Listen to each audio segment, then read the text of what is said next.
I reincarnated in a villainous family and noble daughters took a liking to me. Volume 3, by Natsunomi, translated by Gadgetized Panda Translations. Audiobook by Masquerade at Masquerade Audiobooks. Prologue. The soiree, evening banquet. It's a formal gathering where guests are invited and entertained with luxurious meals. An event held mainly to strengthen relationships, socialize, and exchange pleasantries while dining with the host and other participants. About 10 days had passed since receiving an invitation to such an evening party from Count Leclerc. The precious occasion was now approaching this coming Sunday. In Byleth's room, where he was engrossed in his studies, Je was rummaging through the closet while stretching. Zai. Byleth didn't speak up, not wanting to disturb Je's work. She, too, remained silent, careful not to interrupt his studies. The space was filled only with the sound of the quill pen scratching and the rustle of clothes, but it's only natural for the desire to talk to well up, given the opportunity. Je, do you have a moment? Yes. The moment he called out, Je stopped her searching and turned around with a smile. Oh, you can keep working while we talk. No, don't worry about it. She seemed somewhat happy, fluttering her hands. It might be conceit, but her expression suggested she might have been waiting to be called. So, what work are you doing right now, Je? It was a question that might elicit a response like, isn't it obvious? But it was necessary to start a conversation. I'm currently selecting your outfit for the banquet on Saturday. Ah, I see. Sorry for the trouble. There are so many outfits. It's a joyful task. This is a job entrusted only to a personal maid. Haha, is that so? I'll definitely choose the outfit that suits you best, Lord Byleth. Thank you. Je clenched her small hands, seemingly overflowing with enthusiasm. Though her face still held a childlike innocence, she showed herself to be more reliable than anyone. Oh, right. There's one thing I need to tell you about the banquet, Je. Something to tell me. Yes, I have a promise with Alina and Lunar on that day, so I might leave the venue a few times. It was something from a few days ago, but he hadn't forgotten. During the banquet, I want you to make some time to slip out with me. The promise with Alina Leclerc, who had said this with a flushed face. I want to be alone with you. If possible, outside. And the promise with Luna Paranmal, who had invited him, seemingly gathering her courage. He was telling Je this because Byleth had done terrible things in the past. To prevent worry or anxiety about him, leaving alone when he wasn't in the venue. Understood. You have promises to leave the venue. I might return late. I'll tell the coachman to expect a late pickup time. That would be helpful, thanks. She instantly grasped what he wanted to say. She showed a warm smile and said, something good might happen that day, Lord Byleth. Ah haha, who knows? He could only respond with an embarrassed laugh to these words. At a gathering for socializing and exchanging pleasantries, receiving such invitations is an expression of feelings like wanting to spend time together or trust. To be honest, there was a part of him that had been trying not to be conscious of or think about the affection directed at him. While it's true that his soul inhabits this body, it's still the appearance and body of a complete stranger. Due to complicated circumstances he couldn't tell anyone, he had unconsciously drawn that line, but as he built relationships with attractive individuals, his resolve was wavering. Lord Byleth. As his mind worked, Je's voice gently reached his ears. Whatever choice you make, I'll always be on your side. Another statement that seemed to see right through him. But for Byleth, who had worries he could only resolve alone, it was also a comforting sentiment. Thank you always, Je. You're welcome. Now then, I'll continue to earnestly select an outfit that suits you, Lord Byleth. Please do. Je seemed to put even more effort into it, as if foreseeing what would happen after he slips out. Watching her, Byleth felt something. It might be a conceited thought, but just imagining it made his heart race. As if to distract himself, he gripped his quill pen again and returned to his studies. Chapter 1, Their Everyday Lives. Je. Sorry to bother you for a moment. Yes. It was Thursday evening, 4 days later. After returning home from what could be called a typical day at the academy, Byleth, who had stopped Je as she was diligently working, asked her the following as she hurried over with quick steps. So, about the dinner party coming up in 2 days, how should we handle the greetings? I heard quite a number of people will be attending. What do you mean by, how should we handle it? Well, it's embarrassing to say, but but I'm having trouble matching faces to names of the other nobles. I'm worried I might make a faux pas. Maybe it's because I was avoided due to bad rumors, but my memory of these things is pretty hazy.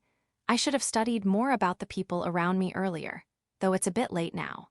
As he internally chided himself, he sent her a look asking for help, and she showed it.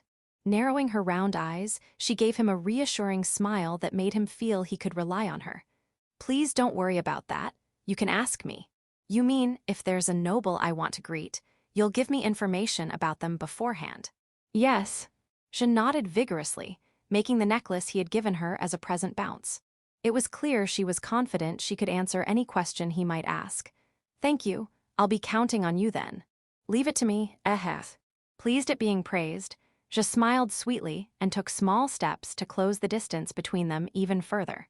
Just as he wondered what she was going to do, she stretched up on her toes and thrust her head forward with a hem. Haha, just a little since you're working. Though he didn't say it out loud, he understood what she was asking for. He reached out to touch her well-groomed hair, gently stroking it. She had been especially clingy today, ever since the morning. So much so that when praised, she would initiate actions like this on her own. I guess yesterday's incident had a big impact. As he continued moving his hand, he thought back to what had happened late last night. In a moment alone together, she had opened up and expressed her thoughts about the future, saying, I really don't want to serve anyone but you, Byleth-sama. I want to support you in the future as well. He had accepted her feelings and held her hand as he escorted her back to her room. Although it was all talk of what would happen after graduation from the academy, that conversation seemed to be the trigger for this sort of indulgence, where she would ask him to do things she wanted. Is someone like me really good enough for Ja? Really? She's already this beautiful at 16, so she's bound to become even more gorgeous. Her career prospects will surely expand too, and her personality is as you can see. Given his past of bullying her, it goes without saying that he feels she's too good for him, and surely a partner worthy of her will appear in the future. What am I thinking? Not only would such thoughts undermine the feelings she had courageously expressed, but they might also make her misunderstand that he disliked her. He stopped stroking her hair and instead placed his hand on her cheek, looking at Ja. I need to make efforts not to be abandoned from now on. It would be sad to part with Ja, and besides, selfishly, he also felt that he didn't want to let her go to serve other nobles. As he entered his own world, mulling over various thoughts in his head. Byleth-sama. Why your hand is. Oh, sorry, I was just spacing out a bit. He snapped back to reality at her call. He had been staring at her childlike face with his hand still on her cheek. He hurriedly apologized to Ja, who was blushing as she let him touch her, and quickly removed his hand. Silence fell, and just stood there, frozen like a statue with her hand over her mouth, as if she had made some grand misunderstanding. Wait, I wasn't trying to do anything weird. Oh, of course I understand that. You definitely misunderstood, didn't you? I wouldn't make such a presumptuous misunderstanding, given my position. Really? But still, He couldn't believe her explanation as she opened and closed her mouth, but he couldn't say anything more. However, it wasn't good to continue with such an embarrassing topic. Trying to calm down, he racked his brain and somehow managed to find a different subject. Oh, right. Changing the subject, but is Lady Arya from the Duke's family, who's participating in this dinner party, really such an amazing person? Of course she is. It's no exaggeration to say that Lady Arya's singing has further strengthened her family's power and connections with other nobles. I see. Neither a feeling of surprise nor astonishment welled up. That's because it was something that remained faintly in his memory. Hey, Ja, I'm sorry to ask while you're working, but could you tell me a bit more about Lady Arya? I'll have to greet her at the dinner party, so the more information I have, the easier it will be to navigate. Okay. And so, partly with the aim of giving Ja a break, he had her spare some time. Refined, graceful, strikingly beautiful, the treasure of the Duke's family. Various words flew from her mouth, and she concluded by saying that Lady Arya was flawless in every aspect, just as Alina had. The next day, on the eve of the dinner party with numerous participants after school, the conversation room. Yeah, Alina told me to come. To be honest, I don't really want to show my face in a place where students gather. Byleth was heading towards the conversation room, a spacious area like a party venue with a terrace, accompanied by his personal maid, Ja.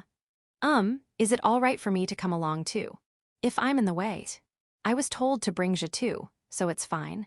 Besides, I'm happy and feel more at ease with you here, Ja. Oh, thank you very much. No. It wasn't flattery or just being considerate, but simply his honest feelings. Mentally, he couldn't enter the conversation room alone. Imagining the reactions of those around him when he, whose bad reputation had not yet been wiped clean, entered the room. I'll tell you in advance, I'm sorry if things get weird. Yes. Well, I think it's going to be quite something. I understand. Perhaps due to her strong loyalty, she gave an energetic reply even though she didn't seem to fully grasp the situation.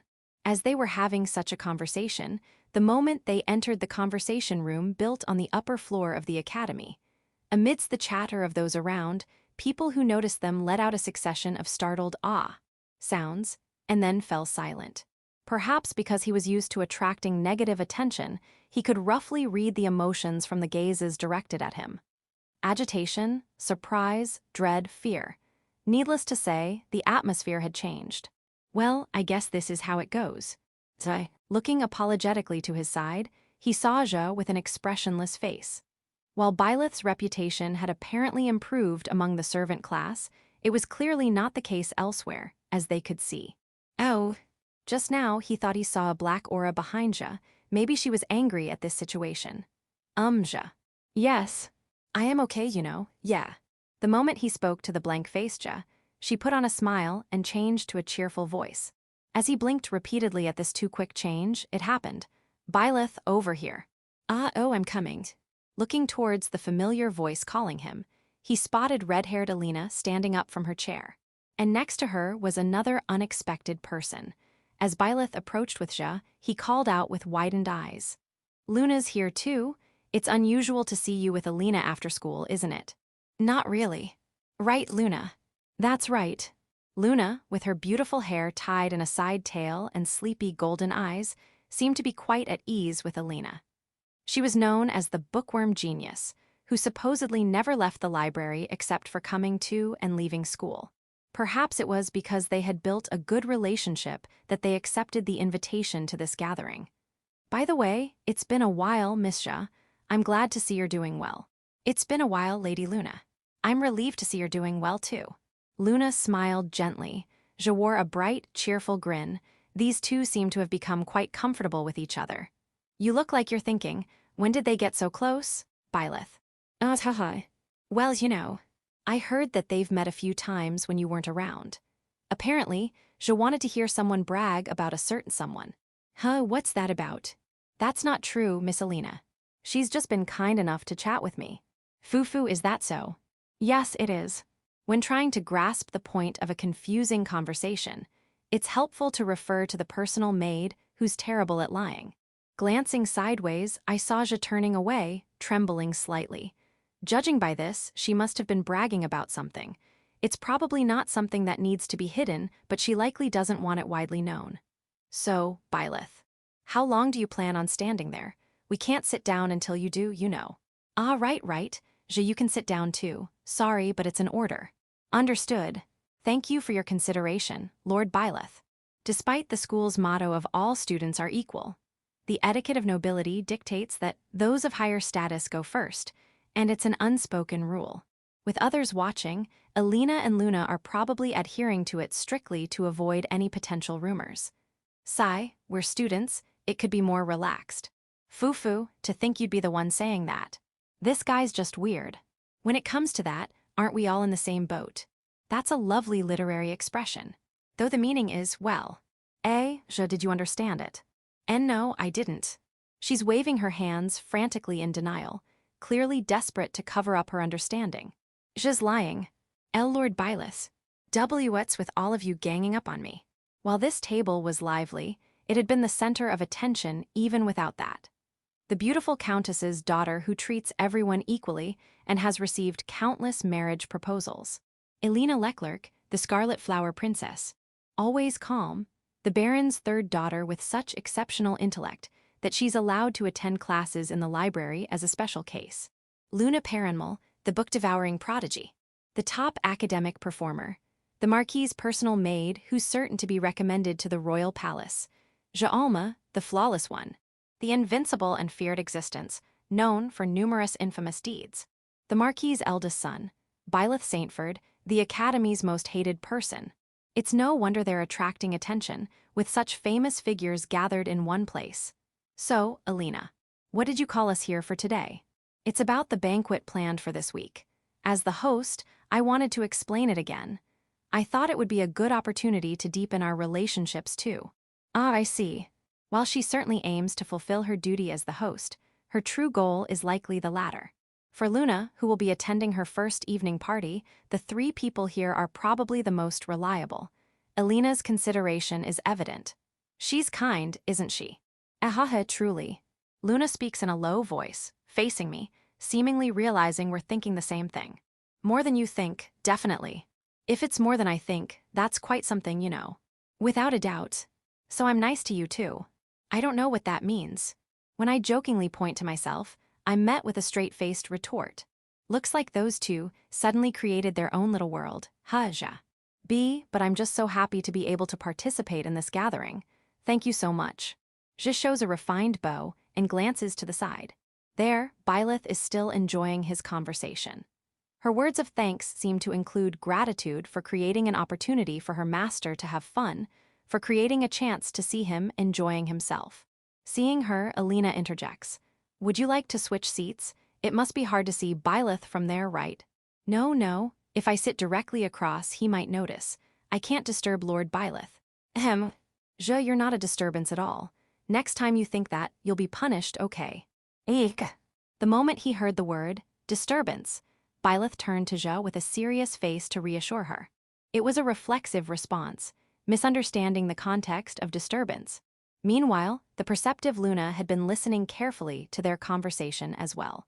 It's refreshing to see the interactions between you two for the first time. He's no different with us, is he? My admiration has grown stronger. Once again. Fufu, he used to be strict but now is now after all. With multiple people gathered, the conversation partners keep changing. Heija, do you know what Shibo means? I think it's a really difficult word. That's... Yes. After a brief pause, Je answers, it means trustworthy. Really? That's embarrassing, thanks, both of you. Byleth scratches his cheek and laughs awkwardly at this unexpected meaning, unaware of the truth. Je had read the atmosphere and taught a slightly different meaning.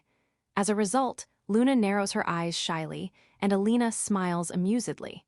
Well then, this seems like a good time to briefly discuss Saturday's banquet. Yes, please. Please do. I look forward to hearing about it. Geez, you don't need to be so formal. Alina frowns, looking somewhat uncomfortable, while the other three smile. And so, they begin confirming the banquet schedule. I never imagined you'd even invite the songstress. As expected of a Leclerc Count's banquet. Luna, you're acquainted with Lady Arya too, right?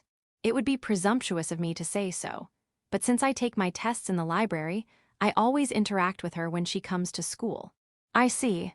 Byleth, you weren't that close with Lady Arya, were you? Honestly, I can barely picture her face. I remember she left some kind of impression, but... As Byleth vaguely recalls his memory, looking up at the ceiling to think of the most impactful part he could remember, Luna expressionlessly puts her hand on her chest. I still can't remember, When he looks back, Alina is glaring at him coldly. What? Did I say something weird? You didn't say anything weird, but just make sure you don't offend her, okay? If you make a blunder with Lady Arya, it could have irreparable consequences. I'm planning to just greet her and that's it, so it should be fine. Lord Byleth, are you not interested in Arya tile? Je, knowing the beauty and popularity of the graceful songstress, asks curiously. It's not that I'm not interested, but it's hard to interact with people of higher status, especially if they're flawless. You say that, but before we know it, you end up getting involved. It was the same with my brother Alan. No, this time I'm serious. Arya, from a duke's family, is also a student. In other words, she's likely heard the bad rumors about Byleth. To avoid raising further suspicion and to prevent any unintentional offense, it's best to keep interactions to a minimum. Well, I don't mind who you interact with. More importantly, you haven't forgotten that promise, have you, Byleth? Why, yeah. Of course I haven't forgotten. The moment this topic was brought up, Elena became restless. Byleth Saintford, you haven't forgotten your promise to me, have you? To feel the night breeze together. And no, I haven't forgotten that either. Feel free to invite me for a break anytime. Why yes. And Luna, similarly uneasy, lowered her voice. In this situation, Je, trying not to dampen the mood, quietly watched with a pleased and proud expression. Was it because she was the dedicated maid, or because the person she had set her heart on was being sought after? Only she would know the answer. Section, while the four were excitedly chatting in that room. Yawn. In the ducal family's bedroom, with its grand estate and impressive gates.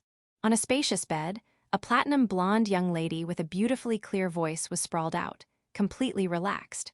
Her well-proportioned features and perfectly maintained hair had a cotton-like, fluffy quality. It was the kind of appearance that would make any woman envious at first glance, but her current behavior ruined it all. Lady Arya. How many times had she seen this sight?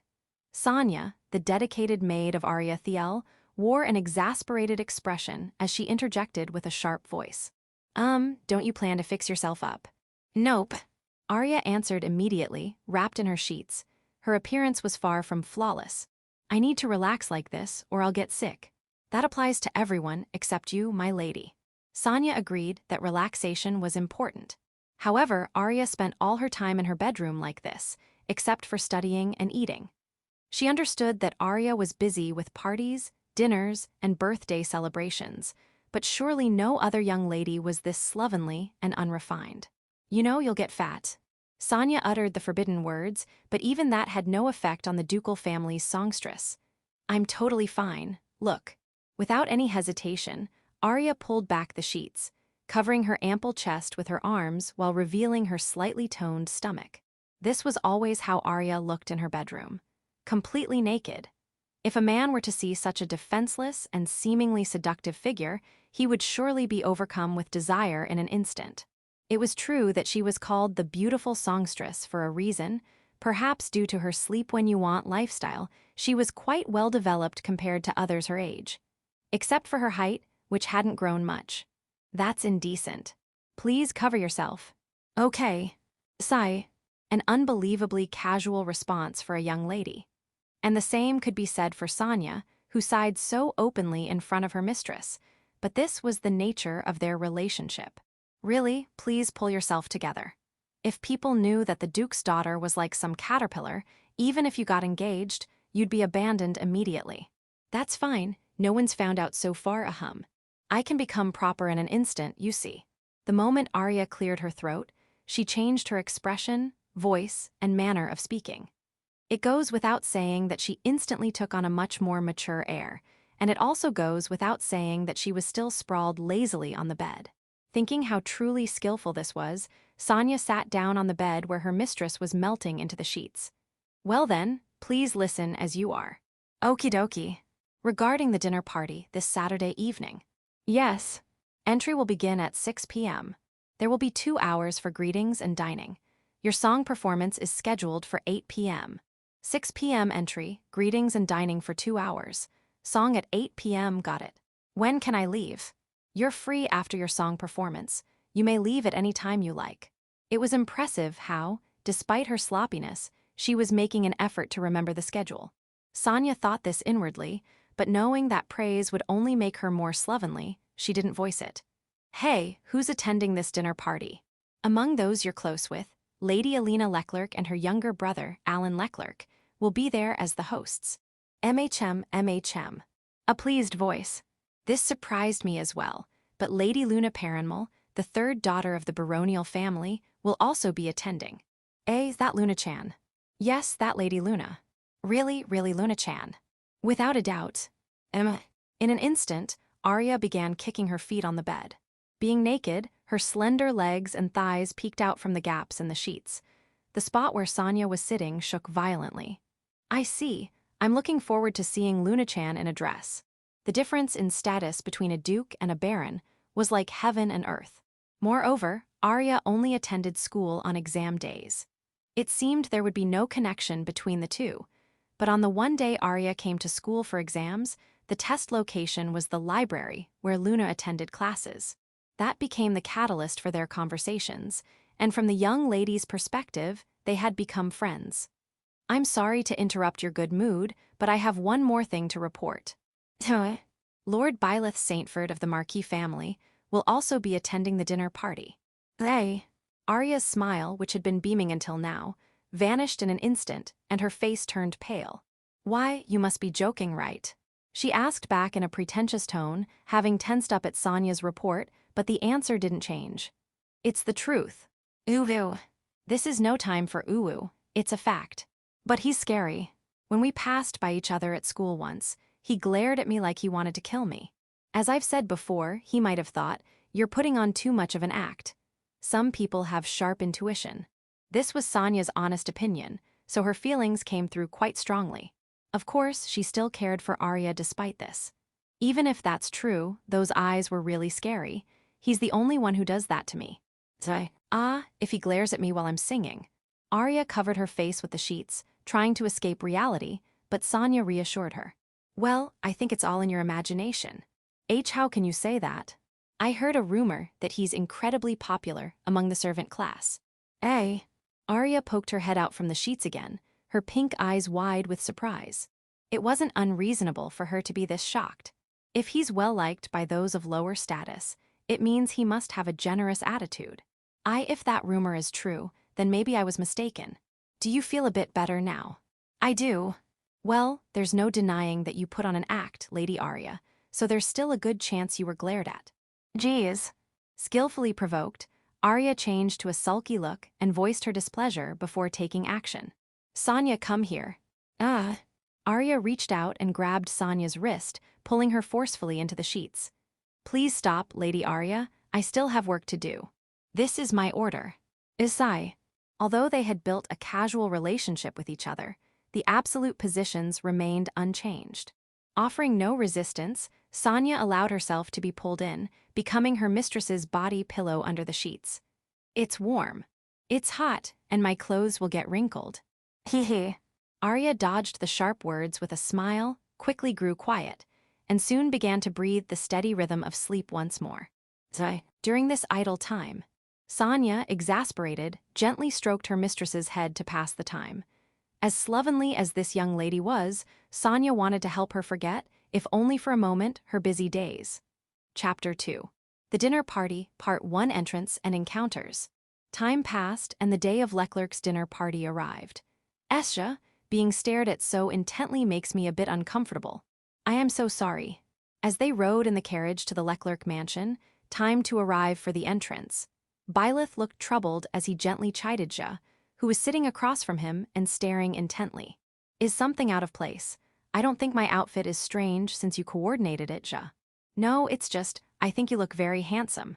Haha, thank you. You look great too, Ja. Thank you so much. Byleth wore a black top with silver embroidery and had his bangs styled upwards. He returned Ja's compliment with slight embarrassment as she wore a black and white apron dress. If we have another occasion like this, will you style your bangs up again? Why do you ask that? I feel like our hairstyles match. It seemed he had hit the nail on the head. Ja's eyes widened, then she blushed and looked down. Of course, their hairstyles were different due to their hair lengths. Still, Byleth had his bangs styled up to show his forehead. While Ja was using a yellow hair clip to show her forehead, they partially matched. Of course, this setup wasn't instructed. It was the result of leaving it up to Ja. By the way, I won't be able to help if you get teased about it. Byleth was acutely aware that others feared him. So if Ja were to be teased, it would likely be when he wasn't around. With mixed feelings, he managed a smile, only to be surprised by Ja's unexpected words. This may sound strange, but I'd be happy to be teased, so it's fine. Aren't you just being considerate? Not at all. Just hearing you say that makes me very happy. Since it's coming from you, Byleth-sama I see. Byleth could only muster a vague response to Ja, who had clasped her hands together and shyly expressed her true feelings. Being adored so much was truly a blessing. Her secret attempt to match him was touching.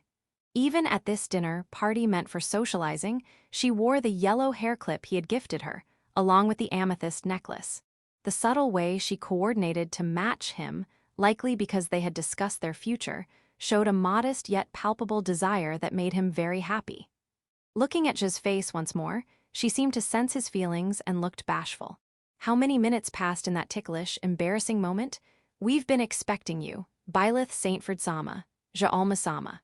When they arrived at the Leclerc mansion, which Byleth was visiting for the second time, 4 people, a steward and 3 footmen were standing at the entrance gate. Now then, please allow me to guide you.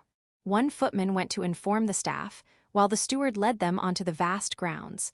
Then, they were handed over to a familiar face. I leave them in your capable hands, Lady Alina. Yes.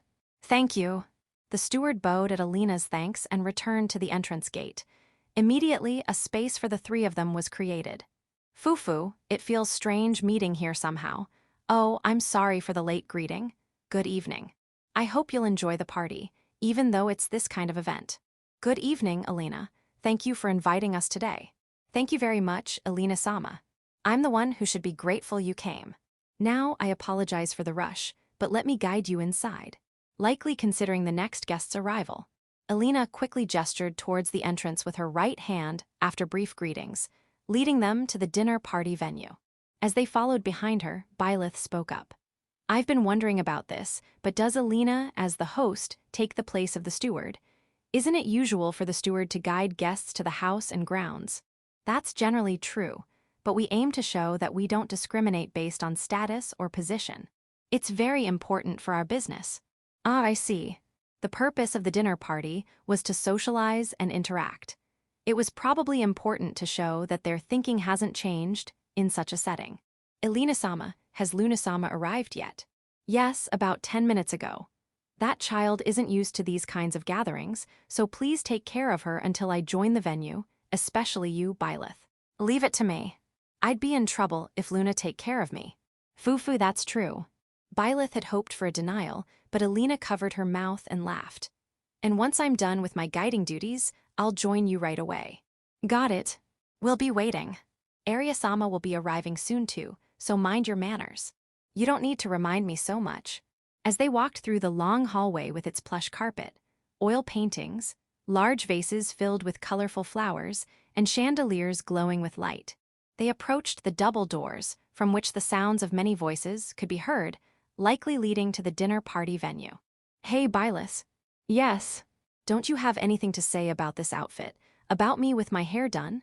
Zha's being quiet out of respect for you, you know.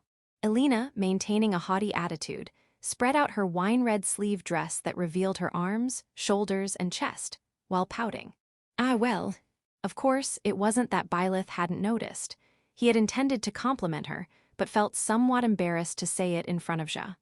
Well, you see, I was planning to tell you when we snuck away together. Huh?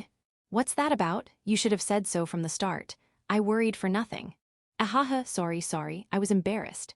Honestly, do you know how much time I spent getting ready? For a certain someone. Alina twirled her hair with her index finger while letting her gaze wander. As the host, she probably needed to act in a way that would please her guests. Alina, isn't that a line you're saying to everyone? As expected of Byleth, you're sharp. Well, you know. As if. Suddenly, Alina brought her face close to Byleth's. She cut through his assumption. I change my words depending on who I'm talking to. Of course I do. So, make sure you think carefully about what this means, okay? Alina poked Byleth's chest, narrowing her eyes teasingly. So, what's your answer? Ah, yes. One more time. Yes. Fufu, then it's fine. Well, we're running late, so I'll open the doors now. Alina smiled with relief and reached for the door handle after speaking. Meanwhile, Zha, who had been silently listening to their exchange until now, stood behind Byleth with a proud HMPH expression. As the doors opened, a luxurious and lively venue came into view. But they couldn't let themselves be overwhelmed by the atmosphere. They quickly moved forward to greet tonight's hosts. Thank you very much for inviting us today. They bowed. Since the hosts were greeting each participant individually, the greetings were kept brief. After finishing their exchange with Count Leclerc, Alina's father, and his wife through light small talk, Byleth and Jim moved to the left side of the Great Hall, the standing buffet area where children and students gathered. The right side of the Great Hall, by the way, was the standing buffet area for adults. Wow, It was my first time meeting Alina's mother, but she was amazing in many ways. I feel like Byleth-sama was captivated by the madam. That's not true. Ahates. While Byleth wanted to deny it with a lie to save face, saying so out loud would be disrespectful. Such a statement could become a source of trouble. Considering various factors, Byleth gave a wry smile, avoiding Zhe's accusing gaze. Just then, they spotted a familiar face standing alone. "Oh, Luna, good evening." "It's been a day, Luna-sama." "Good evening. Indeed, it's been a day. You two seem to be having fun just now. Did something happen?" "Well, you see, Zhe was teasing me a bit." At this point, Zhe, maintaining an exemplary smile, added without missing a beat, "I wasn't teasing at all. Efufu. You two are the same as always, even in a place like this. Thanks to you, I feel a bit more relaxed." "Ah, this is Luna's first time at an event like this, right? But I think you'll get used to it quickly. Compared to other soirees, I think the atmosphere at this dinner party is really nice." "Is that so?" "Yes, yeah. Perhaps because it was hosted by the Leclerc family, who didn't discriminate based on status. There were no nobles who looked down on those of lower status, and one could see the guests who had arrived earlier chatting amicably. This was the scene even before the food was served. Once the food arrived with topics about the cuisine and more interactions, it would surely become even livelier. "Wait, huh?" Byleth had intended to reassure Luna by voicing his thoughts, but her reaction seemed somewhat lacking. As if to explain this, Luna spoke up. "While it's true that I'm nervous since this is my first time participating, there's another reason why I can't relax." "Another reason?" "Ever since I entered, I've been receiving strange glances." "Eh? At you, Luna?" "Yes, when I try to make eye contact out of concern, they quickly look away, so I'm certain of it. Perhaps I really don't fit in at a place like this." I don't really get that feeling." "Rather." As I speak, my gaze moves from Luna's head to her toes. Is it really because she's beautiful? Usually, her hair is tied to the side, but today it's let down, dramatically changing her impression. Her off-shoulder dress is pure white. With the added Vishu belt, Luna's delicate charm is further accentuated. She's just as attractive as Alina. "Yeah, I think people are averting their gaze because they see you as the opposite sex. This banquet is also a place to make connections, after all. As the opposite sex." She tilts her head expressionlessly, seemingly not getting it. Seeing this, Zhe clears her throat with a hum and speaks up, "Excuse me for interrupting. Lord Byleth, I'll excuse myself for a bit. The other maids have gathered, so I'll go greet them first." "Oh, all right, Zhe, feel free to move around as you like." "Thank you very much." After this brief exchange, Zhe bows and quickly leaves. Really, how can she be so considerate? She probably predicted how this conversation would unfold. "Hey, Byleth, don't you have anything to say about this outfit? About me with my hair? Zhe is keeping quiet out of respect for you, you know." "Ah, well, I was planning to say something when we sneak out together." Recalling that conversation with Alina from earlier, could it be my imagination? To me, it seemed like Zhe was being considerate. "About what I said earlier, it's personally more convenient when we're alone. About being seen as the opposite sex. Something like that. When we're alone, I can say it. The reason why people avert their gaze when trying to make eye contact. This might sound embarrassing, but that dress and your hair down, it all suits you so well, Luna. Including myself, it's like, everyone's captivated. What I'm trying to say is, I think people are trying to get close to you, testing the waters. Since Luna has never participated in an evening party before, some participants might be thinking this is their only chance. I'd think the same. Honestly, you're not losing to Alina at all." "Is that so? You're clearly exaggerating." "Not at all. Complimenting a friend who's become even more beautiful after dressing up feels like my face is on fire." Perhaps this embarrassment is contagious, as Luna mumbles softly and looks down. "Let me ask you one thing.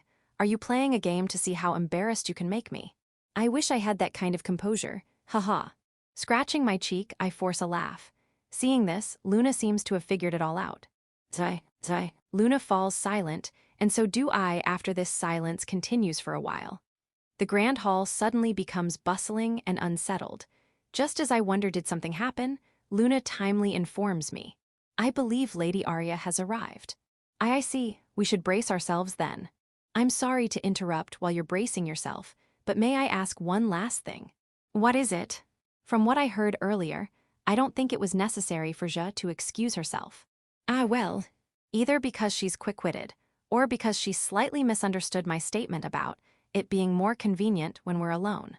When I said it's more convenient with just the two of us, it's because it's embarrassing to compliment you as beautiful in front of Zhe, who's like family. You haven't complimented me as beautiful, though. You really were that flustered, weren't you? Let's stop talking about this, okay? Understood. Being analyzed accurately with an expressionless face and a steady voice is what shakes my heart the most. But I can understand your feelings.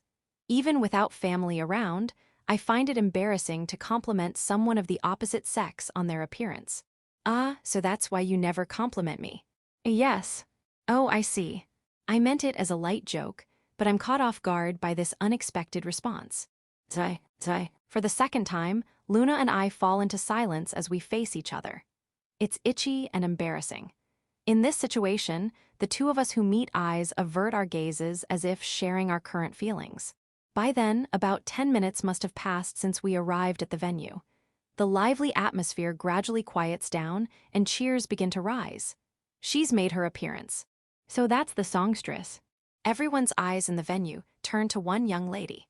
Long platinum blonde hair that sways softly with each step on the carpet, and a large, full chest. Thin, well-shaped eyebrows, round pink eyes, a small nose and red-tinged lips.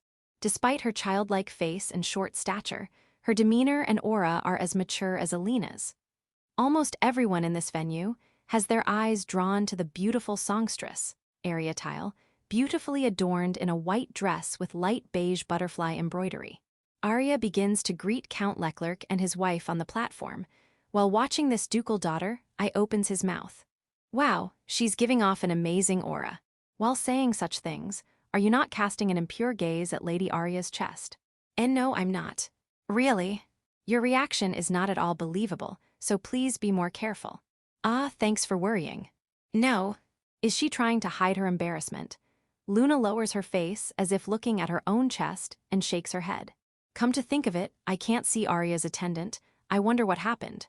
I can't quite picture their face, but I vaguely remember that she has a personal maid. I suspect they might be discussing the song performance with the organizers. I see, that does sound like something they'd be doing. Are you interested in that person? Hi. You seem to be quite conscious of them. She gives me a sleepy-looking stare. Is it my imagination, or does it feel like an accusing gaze? There seems to be a slight thorn in her voice, too. I'm not trying to poach them or anything. Zhe is the best maid in my book. Oh, did I say something wrong? There seems to be an aura of, that's not what I meant about her. Since Luna's expression doesn't change, I can't grasp her true intentions, but that's the feeling I get. You seem to trust Zhe that much. So much that I can't even think of anything else to say. Words from the heart unconsciously slip out. Honestly, I'm envious of your relationship with her. I'm glad you say that. If it weren't for Zhe's personality, things wouldn't be like this. You say that because you've given her strict guidance in the past, but it's also because of your inner nature. I hope that's the case. I believed your words earlier, so please believe mine as well. Haha, when you put it that way, I have no comeback. Thank you, really. No. I scratches my cheek with my index finger and laughs shyly. Luna glances at my expression for a few seconds. Meanwhile, Arya seems to have finished greeting the Count and is now heading our way. Well, you should start preparing yourself. Preparing? To greet Lady Arya, since people of higher status should interact first. Ah, so I have to go first, or no one else can greet her. That's right. She says sharply. Wait, that means I'm the first one. I'll definitely be the center of attention. From Luna's words, I realize that Arya is the only noble of higher rank than a marquis. I'm suddenly feeling nervous. I'm not good at putting on a smile either. I look towards the maid, thinking maybe I should greet her with Zhe. But she's in the middle of diligently greeting participants and attendants, using her inherent cheerfulness, wide network, and communication skills. It would be inconsiderate to call her out in this situation. I steel myself to greet Arya alone. Since we have the chance, I'll watch your gallant figure. I'll do my best. If there's one fortunate thing, it's that Arya seems to have a soft atmosphere about her. Despite her high position, she gives off an approachable feeling. After you finish greeting Lady Arya, what will you do? Will you come back here? No, I'll have to act separately for a while. I see. Luna's voice suddenly darkens, and she lowers her eyes. It's nice that she seems disappointed, but this can't be helped. Just to avoid misunderstanding, it's not because I've grown tired of talking with you alone. I have to give way to people who want to greet you, Luna. From the beginning, it's important to refrain from monopolizing a specific person. Moreover, I can't ruin Luna's chances to interact with others. After all, this banquet is also for expanding networks and deepening friendships. If it becomes a problem before that, I'll resent you, you know. You mean if no one comes to greet you? Yes. Haha, don't worry, that won't happen. When I entered the venue with Sha, Luna was standing alone, but that was probably because she gave off the impression of being an unattainable flower. Although her status is low, her current appearance is just as beautiful and elegant as Alina's or Arya's. Well, if I give up my spot, I'll end up alone, but I need to make sure Luna enjoys herself since it's her first time participating. There's no doubt that seeing others greeting Luna made it easier for everyone else to approach her as well. In fact, I want to greet her soon. Let me say hello too. I wonder how long they'll keep talking. These kinds of eager gazes were coming from all around. Well then, I'll gather my courage and go greet Lady Arya. Enjoy the banquet, Luna. W8, please. Just as I was about to take a step, she held me back. We can't be apart the whole time. You promised we'd go out to enjoy the night breeze together. Oh, of course. Don't hesitate to call me when you want to take a break. Yes, you enjoy the banquet too. Thank you. With those final words, as I moved towards Arya, I saw nobles starting to approach Luna to greet her. At that moment, a line of carts loaded with various dishes began to be brought in. Leading the servants at the front was Alina, with beautiful red hair just like Arya and Luna. Section. Thank you very much. Please excuse me. Arya finished greeting the host by lightly lifting the hem of her dress with both hands, pulling her right foot diagonally back and inward, and slightly bending her left knee. She then moved to the left side of the banquet hall, maintaining perfect posture, more conscious than anyone of her dignified and elegant demeanor. While Arya remained completely unfazed by the attention she was receiving, inside her mind she was. The most difficult greetings are coming up. Her expression didn't change at all, but in her heart, she wanted to collapse onto a bed with a loud ugh. It's not that she hated these gatherings. In fact, Arya loved them. But because she was putting on such a perfect act to hide her true self, the most exhausting time was about to begin. If her reputation and likability were low, she wouldn't have to greet as many people. But that wasn't the case for Arya. She was the daughter of a duke's family and a famous person known as the lovely songstress. On top of that, she treated everyone equally because it was too troublesome to differentiate. As a result, the place was overflowing with nobles who wanted to talk to her, become friends, or make connections. Sigh. Just as she let out a mental sigh, steaming dishes were being brought in. The food looks so delicious, but I have to hold back. Even though I'm hungry, I must resist.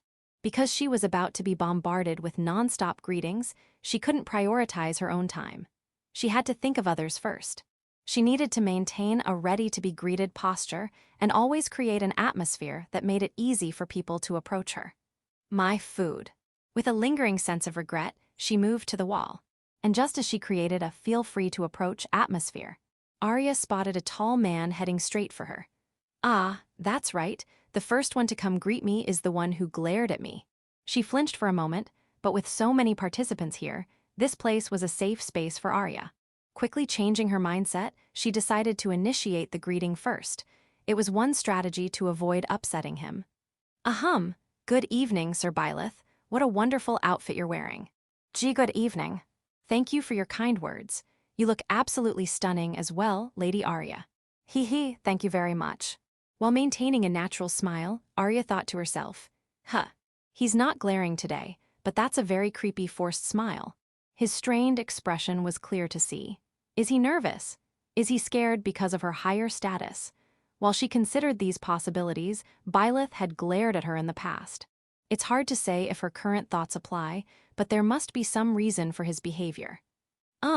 It's been since our academy days that we last met, right, Lady Arya? That's correct. Have you been well, Sir Byleth? Why yes. You seem to be doing well too, Lady Arya. Byleth was still maintaining his creepy smile, but that was all. The conversation feels normal, and I don't sense any sarcasm. Ah, could this itself be a roundabout way of harassing me? Sonia had told her it might be a misunderstanding, and that he was popular among the servant class, but there was a precedent. If he's trying to harass her from the greeting stage, there's a high possibility he'll use that glare to disrupt her performance when she sings. It's necessary to be extra cautious. If that's your intention, I'll just make sure not to look at you. While she had no idea what kind of grudge he might hold, she couldn't afford to fail during her performance, just as she strongly resolved to absolutely not let things go his way. I apologize for my thoughtlessness. Since we have the chance, would you like to talk while we enjoy some food? I heard from Miss Alina that it's fine to eat while standing. W.I. Arya's eyes widened, and she was at a loss for words. She had just received such a shocking invitation. Due to her status as a duke's daughter, she had never received such a proposal before. It might be considered rude. They might think I'm getting ahead of myself, both the person and the other participants. Everyone worried about such things. Moreover, for Arya, who had to maintain a waiting stance, it was impossible to make such proposals. To avoid creating conflicts by proposing to this noble but not to that noble. Lady Arya, were you not in the mood for that? And no, shall we go together then? Gladly, shall we head over? Why yes. Arya was surprised again when she saw his action of directing her right hand towards the lined-up dishes. He had demonstrated to the other participants that he invited me. With this single move, Arya wouldn't be suspected of making the proposal herself. To consider both my feelings and the circumstances of a duke's daughter and act like this. Was that creepy, strained smile just because he's not good at smiling? As she imagined this, that conversation flashed through her mind. Because I'm scared. When we passed by each other at the academy once, he glared at me like he was going to kill me. As I've said before, he might have thought, you're putting on too much of an act. There are people with sharp intuition after all. The exchange she had with Sonia, her personal maid. Could it be that his smile earlier meant something like, you don't have to be so reserved? This incident made it completely impossible to grasp what kind of person he was. She lost all sense of how to approach him. However, there were two things. Lady Arya, what kind of food do you prefer? I'm fond of fish dishes, so I've been curious about the ones lined up over there. I see. I'm glad I invited you then. He even brought up topics to keep her from getting bored. And the other thing. She felt gazes that seemed to be observing, no, restraining her. From her friend Luna, who was greeting a male noble, and from her friend Alina, who had finished bringing in the food and joined the banquet. Is something the matter, Lady Arya? I'm sorry. I just had a little laugh remembering something. Although there was a possibility they saw through her, she covered it up with an elegant smile. She never expected to receive what could be called jealous feelings from those two. This was something she definitely wanted to ask about later.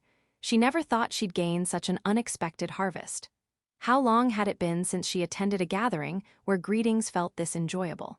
Arya's pink eyes were filled with a bright light. Chapter 3, The Dinner Party Part 2, Impressions. Conversing with someone in a higher position is indeed tiring, especially since we're practically strangers. After spending about 15 minutes eating and chatting with Arya, Byleth now moved away to avoid monopolizing her time. Having picked up some new dishes, Byleth relocated to a corner by the wall, careful not to disturb anyone. The hall was bustling with even more energy now that a variety of dishes had been served. The atmosphere alone was engaging enough to prevent boredom. Just observing made one feel cheerful. Well, this kind of time isn't so bad, I guess.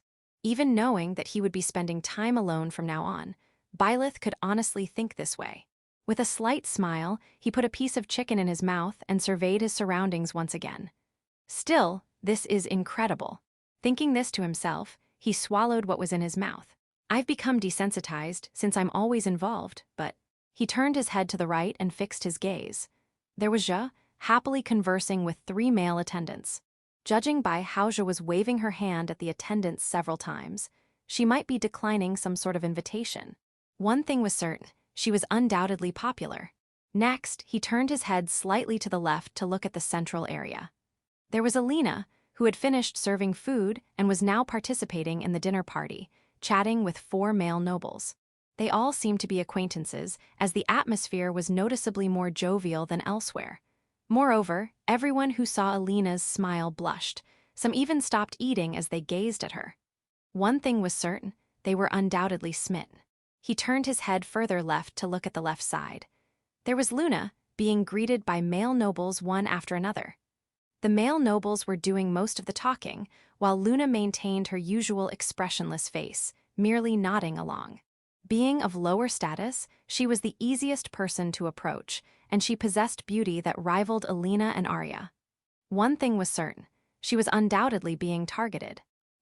After looking at his 3 acquaintances, Byleth lowered his eyes to the plate in his hand and took another bite of food. Somehow, it's unsettling, maybe, because I don't usually see this kind of scene. They don't normally act like this.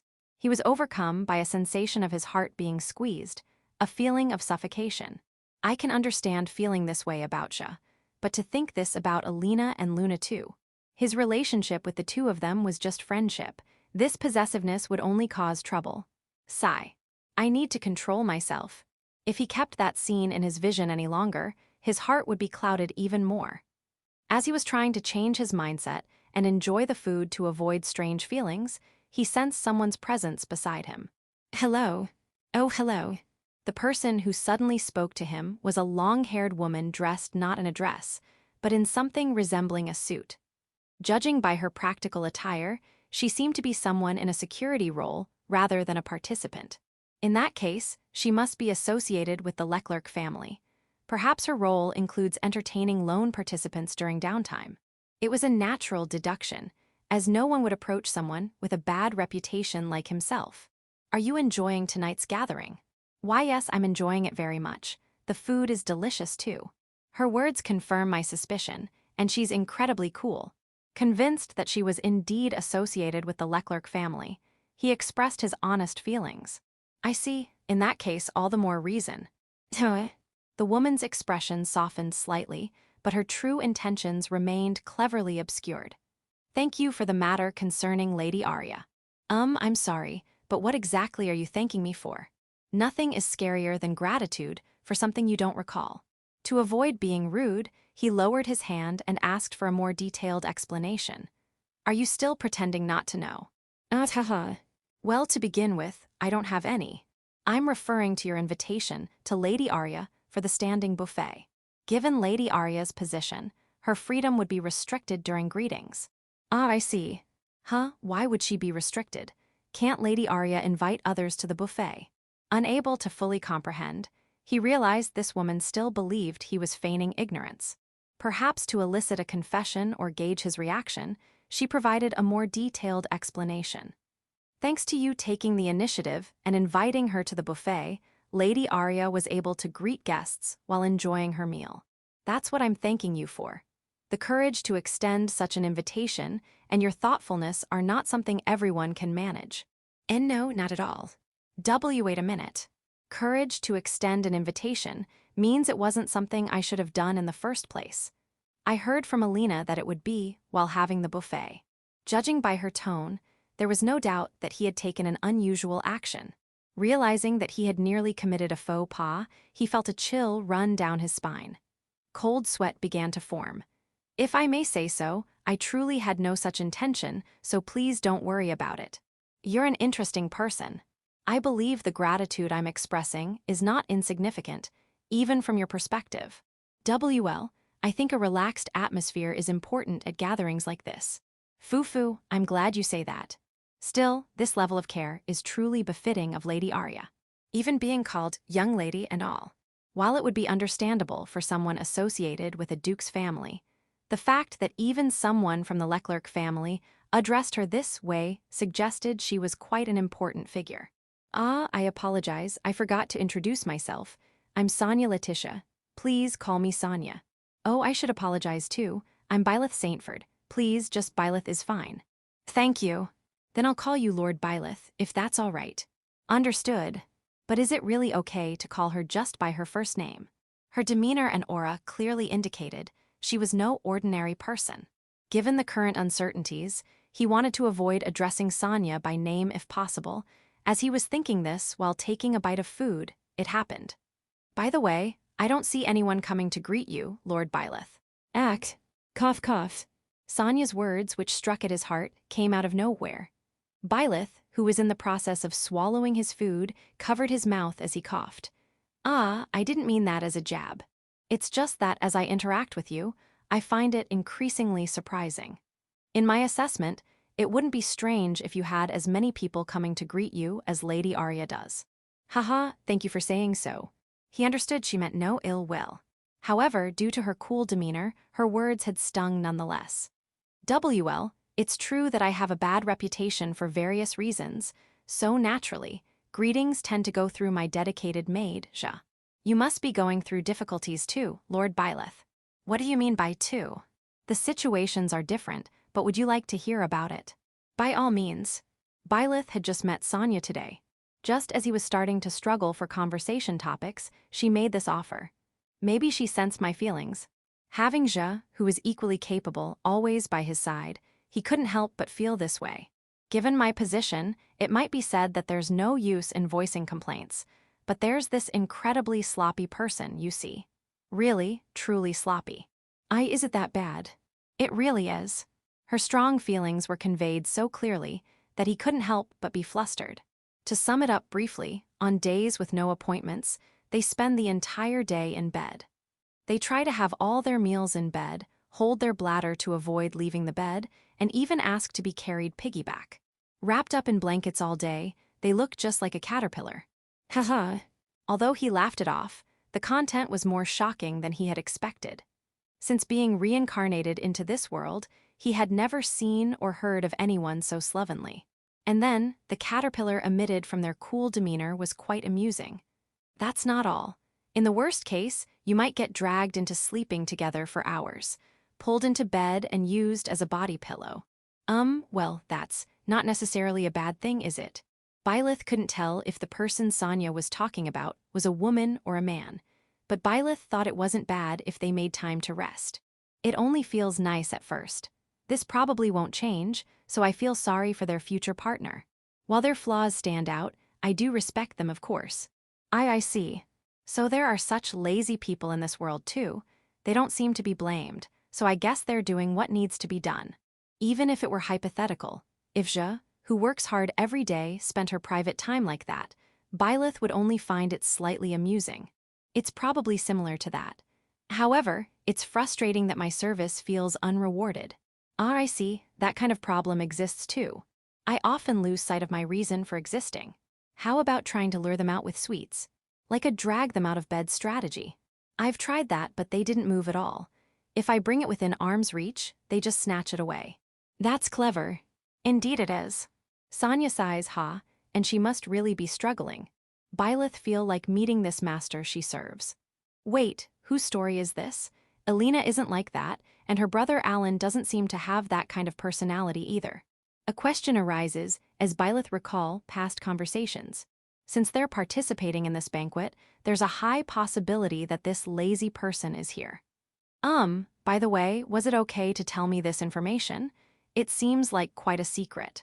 There's a trick to it, no one believes it. Oh. Another reason is that I judged Lord Byleth not to be the type to spread rumors or be put off by them. Don't you think he has the mindset of, if they're doing what needs to be done, it's better to let them spend their free time as they like? That's quite an impressive observation. You can understand to some extent if you engage in dialogue. I've seen many people, after all. I'm convinced.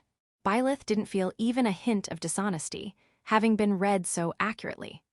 Although Sonia is almost unrelated, the lack of awkwardness is probably due to her experience in many dialogues, as she says. I wonder if I'll ever become like her someday.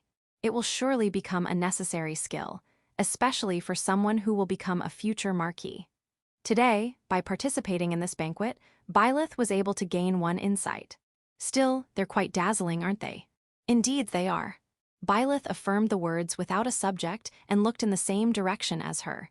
Near the center of the banquet, there, 3 ladies had gathered: Arya from the Duke's family, Elena from the Count's family, Luna from the Baron's family, young ladies dressed in gowns that suit each of them. Even I find my gaze drawn to them, so it must be even more so for men. Haha. Why don't you join them, Lord Byleth? I'll refrain, as I'd be intruding. Elena and Luna were looking forward to meeting Lady Arya, after all. I see. In that case, would you mind talking with me a bit longer? Of course, thank you. Not at all. Sonia shows a moment of surprise at being thanked, but Byleth didn't notice. Because he was gazing at the three who truly embodied the phrase, flowers on a high peak, something out of one's reach. Section. I was so surprised to find out that Alina-chan and Luna-chan were already acquainted. The greeting began with Arya's preemptive, "Let's dispense with the formal speech and attitude, shall we?" At first we weren't connected, but various things happened. Right, Luna? Yes, however being called out at this timing is a bit difficult, Miss Alina. Oh, why is that? The gazes that say, "Who are you?" are painful. I'd rather not draw too much attention. Sandwiched between the Duke's family and the Count's family. Luna, from the Baron's family, has the weakest position among the nobles. She honestly expresses her discomfort, but two people brush it off lightly. Luna-chan, you should just carry yourself with confidence. There's no need to mind what others think. Lady Arya is right. Arya smiles, followed by Elena's smile. Of course, they're not teasing or being mean. By including her in this gathering, they're showcasing their relationship with Luna. With just this simple display, rumors will spread, greatly reducing the possibility of Luna being looked down upon for being from a baron's family. As a result, they can keep in check any nobles who might have ill intentions towards Luna in the future. The fact that Luna herself doesn't realize the two's intentions is because she has never participated in a soiree before. To begin with, it's impossible for Luna-chan not to draw attention, isn't it? Not only are you wearing such a beautiful outfit, but you're also acquainted with Lord Byleth, the eldest son of the Marquis family. I saw you greeting each other cordially. That's certainly true. I'll try not to mind others, as you said. Hey Luna, I wasn't there at that time, so I want to know, did Byleth approach you first to greet you? Yes, he did. When she nods in confirmation, both of them widen their eyes, impressed. They concluded that he must have showcased his relationship with Luna for her sake, just like they were doing. As expected of Lord Byleth, such thoughtful consideration befitting his position. Maybe it was just a coincidence. He might have been considerate, but the two share a momentary eye contact that goes unnoticed by anyone else. Miss Alina hasn't greeted Byleth Saintford yet, is that all right? Oh. Luna suddenly speaks up, as if remembering something from the topic of greetings. Maybe it's because Sonia is greeting him. Should I tell her to step aside? And no, that's not it, it's not that. Suddenly, her voice becomes weak. Elena, her face turning crimson under the lights, glances at Byleth, who is in the middle of a conversation, and says, "It's just, his appearance is a bit strange, so it's fine for now. I'll wait a bit longer." Lord Byleth's appearance is so splendid that you wanted to get used to it before greeting him. I apologize for the misunderstanding. What are you saying in front of Lady Arya? I had to clarify to avoid misinterpretation. Geez. Having received an accurate explanation and sound logic, Elena couldn't retort and revealed her agitation while blushing. Just by watching this scene, Arya imagines that such exchanges must happen regularly between them. So that's what you meant. I was even more surprised because I know you have feelings for Lord Byleth. Of course, that includes you too, Luna-chan. When I was greeting Lord Byleth, you both looked at me with intense eyes, didn't you? That's not true. I didn't either. There's no way I would do such a thing to Lady Arya. Is that so? Then there shouldn't be any problem if I were to slip away with Lord Byleth, right? Arya delivers a masterful strike with a straight face, while the other two receive a painful blow. Luna tugs on Alina's hem twice, and Alina tugs on Luna's hem in return. As they watch each other's obvious actions of pushing the responsibility to speak up, the songstress elegantly laughs, covering her mouth with her hand. Foo-foo, so it's like that. Don't worry, what I said earlier was just a joke. That's a relief, isn't it, Miss Alina? The same goes for you, Luna. So the bad rumors about Lord Byleth were just rumors after all. Arya, who had been glared at by him in the past, can now say it was a misunderstanding. The fact that these two, who don't judge by appearances, are so drawn to each other is one example. When they exchanged greetings, he invited her to the buffet, being considerate of the Duke's position. He also promoted his relationships, being mindful of Luna. There's also another factor to consider. I've never seen Miss Sonia engage in such a long conversation with a single person before. As you can see, she has a dignified personality. When attending evening parties, she usually only exchanges the minimum courtesies, just greetings, and spends time on what she finds meaningful. The fact that she's not following that behavior this time means there's no ulterior motive from Byleth, nor does she feel any dislike. It means she finds this time meaningful and is genuinely enjoying the conversation. If the bad rumors were true, there's no way this behavior could be drawn out. That's something Arya, as her master, understands best, but maybe he's just forcibly keeping her there. Well, she is a beautiful lady. He seemed quite interested in her. I thought it might be something like that. A flawless exchange between Alina and Luna. Arya, left out and slightly annoyed, is unable to correct them, her eyebrows twitching. Because a question has arisen, is he really interested in her? However, that thought quickly dissipates, as she sees the two who had glanced at Byleth showing faint smiles. Just from this, Arya, who understands the relationship between the three, feels a growing sense of envy. Because a wonderful relationship between a man and woman has been formed, where they can joke around regardless of status, like herself and Sonia. It's natural for him to become popular among the servant class, I suppose. Arya mutters softly, narrowing her eyes when she suddenly notices two maids waiting nervously, hoping to greet Byleth. At this moment, for the first time, a feeling of regret sprouts in Arya. She wishes she could have exchanged a pure greeting with Byleth without misunderstandings, casting aside preconceptions. Section. Everyone seems to be in high spirits after seeing the beautiful Lady Arya, Lady Alina, and Lady Luna. Geralma, who was handling numerous greetings with a gentle smile, was thinking this internally. Her worries were steadily increasing. This wouldn't happen with normal greetings. In fact, she usually loves conversing with people, but she was facing 3 exceptions. Next time on your day off. This invitation was one. You're really cute. Is there someone you've set your heart on? This flirtatious comment was 2. I heard rumors, are you okay? Tilting their head and glancing at Byleth. If you have any troubles, I'm here to listen. Such misunderstanding words were 3. Je is Byleth's personal maid. Not to bring shame to her master. Not to cause trouble for her master. These 2 thoughts are always at the forefront of her mind. In other words, she continues to refuse everything while being considerate of the other party so they don't turn their frustrations towards Byleth, and choosing her words carefully so as not to offend anyone. Choosing words and considering each person's personality is very difficult. In truth, she wants to answer like this. Next time on your day off. If asked that, I'm sorry, it might cause a misunderstanding with Master Byleth, she'd say. You're really cute. Is there someone you've set your heart on? If asked that, of course it's Master Byleth, she'd say. I heard rumors, are you okay? If you have any troubles, I'm here to listen. If asked that, no thank you. You're misunderstanding Master Byleth, she'd say.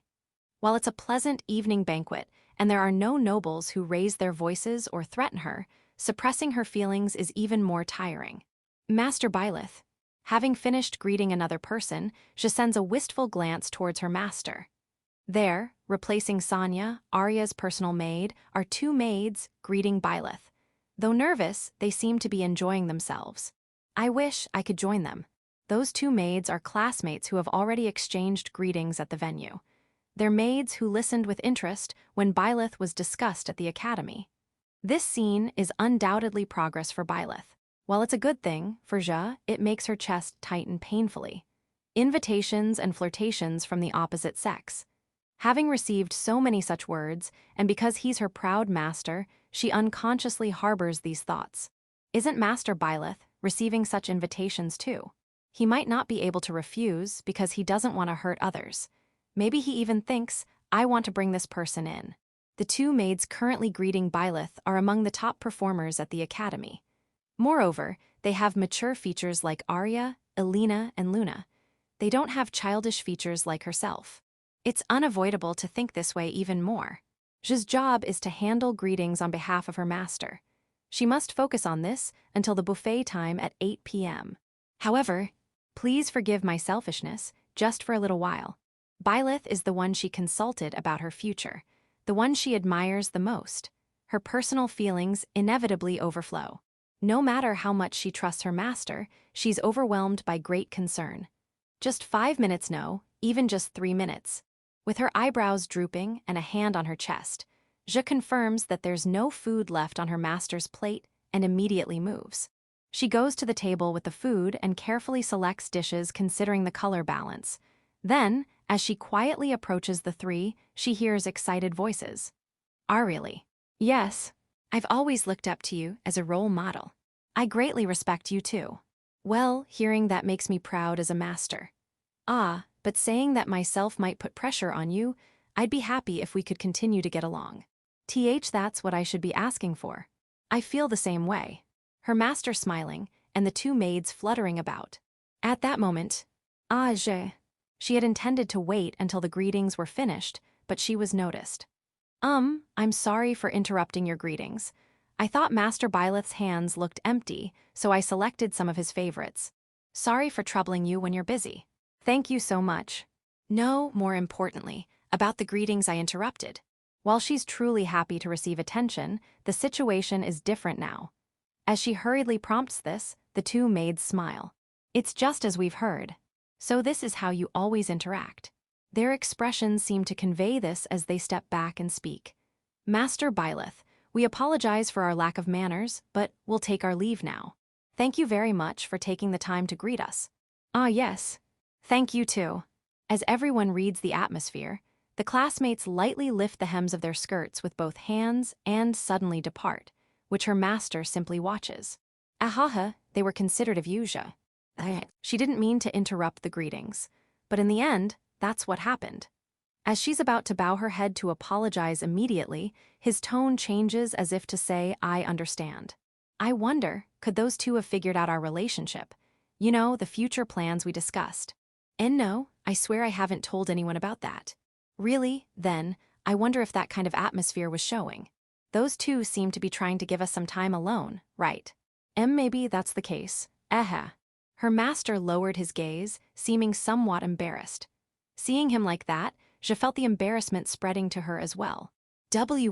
It's not really a problem if they figure it out. We're not doing anything wrong, after all. Why, yes, that's true. They looked at each other. Perhaps their blushing faces were giving us away. But for this was a very happy moment.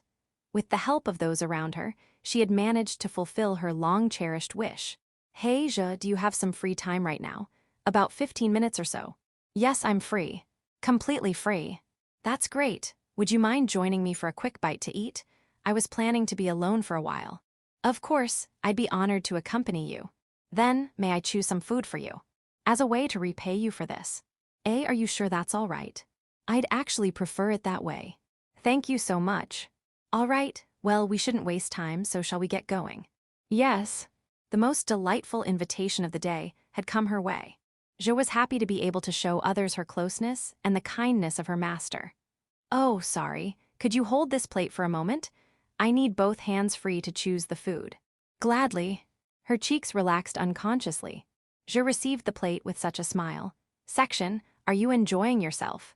Haha, yes, thanks to you. The food is delicious too. Oh, I'm glad it suits your taste. This was after Byleth had a light meal with Je, his personal maid.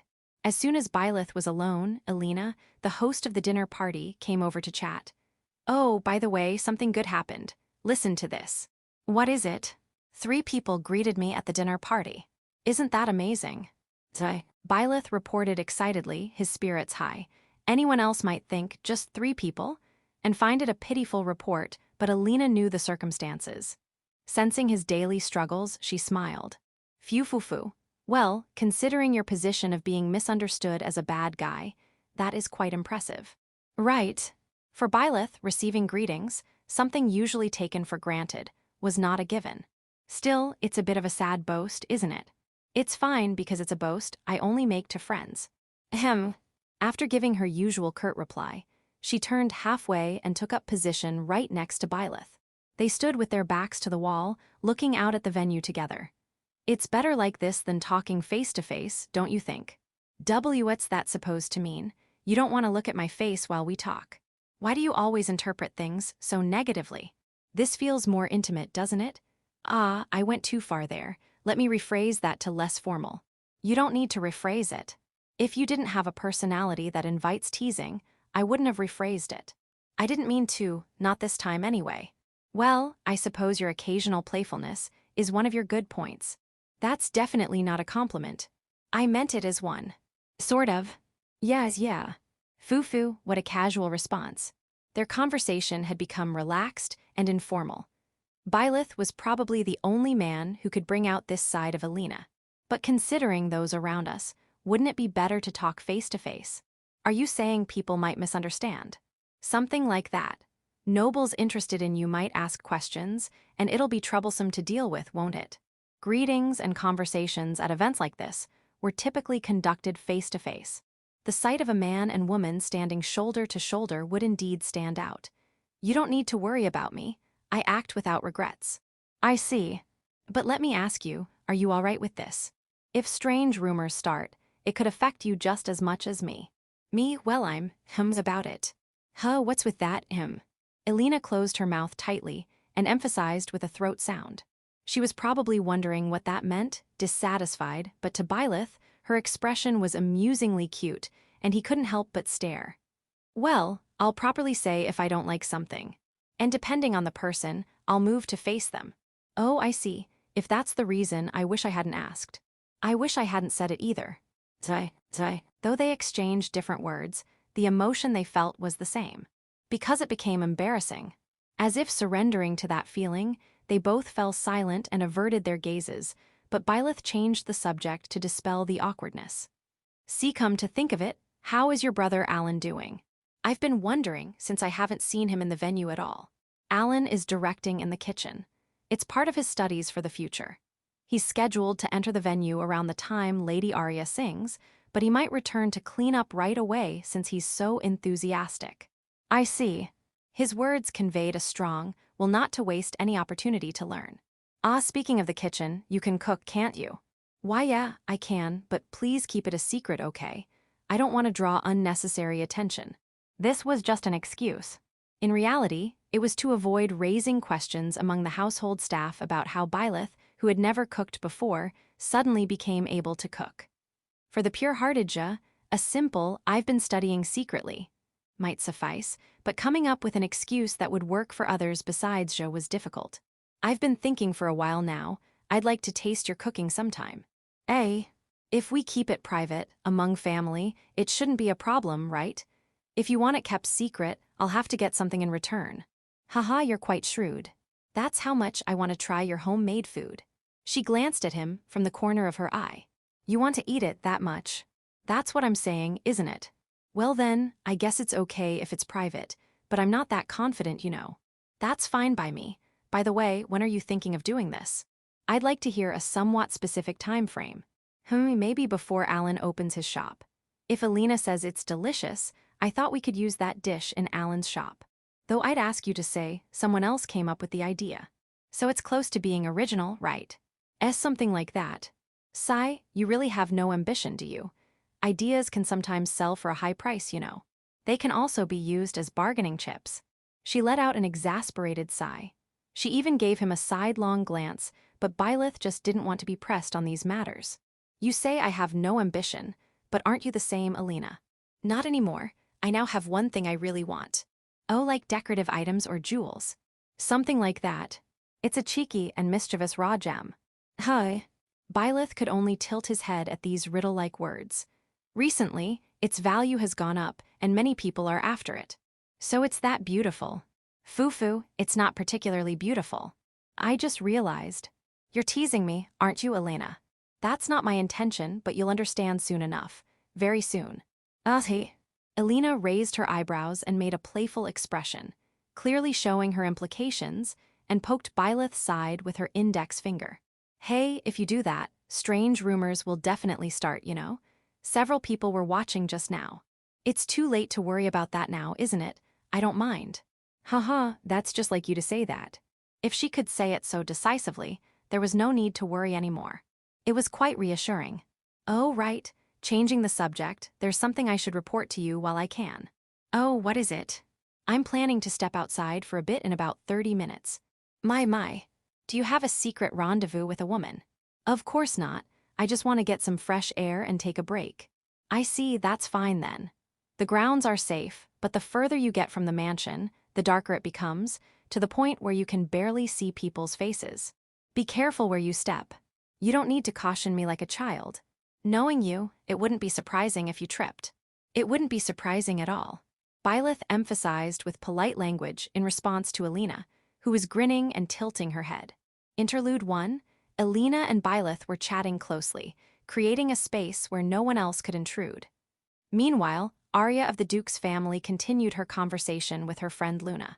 The topic of their discussion was about the pair in their peripheral vision. Hey Luna, those two aren't dating, right? Not as far as I know. I see, they seem so comfortable with each other, I couldn't help but wonder. That's definitely a couple's distance. It's weird if they're not dating. Arya thought to herself, keeping her true feelings hidden behind her polite facade. Given their atmosphere, it's understandable to think that way. So he must think of her as someone special. Indeed, he seems to be that kind of person. Luna said, her eyes narrowing slightly with pride, showing no sign of embarrassment. If you say so, Luna, I have no choice but to believe it. How nice, I'm jealous. They've both found someone they want as a partner. Although she hadn't given it much thought before, Arya understood well enough. She knew that someday, she would have to get engaged. Of course, there might be cases where she'd have to marry without knowing much about her fiancé. And when she got engaged, she wouldn't be able to show her true self, to avoid tarnishing the Duke's name or her reputation as the beautiful songstress. I wonder if I could find someone too. Someone who would forgive me when I act spoiled like Sonia does. Who wouldn't get angry even if I'm lazy.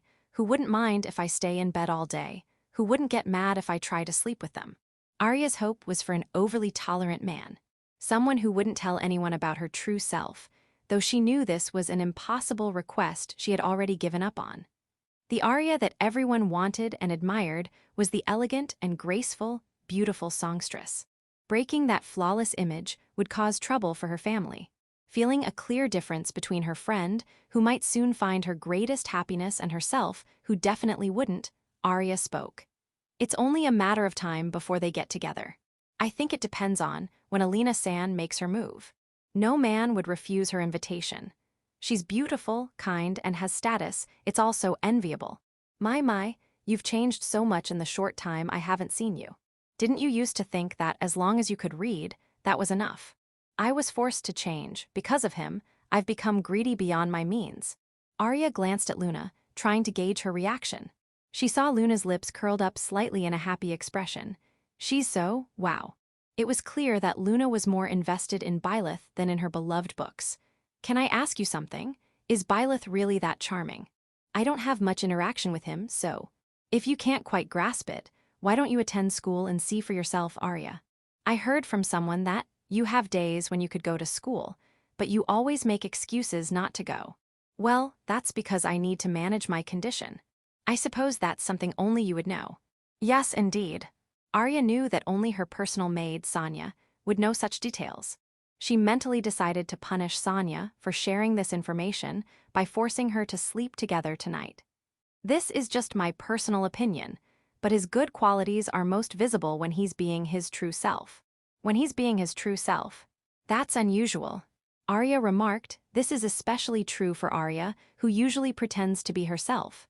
Her pink eyes widening in surprise. Just then, a crisp voice interrupted their conversation. Excuse me for interrupting your chat, Lady Arya, Lady Luna.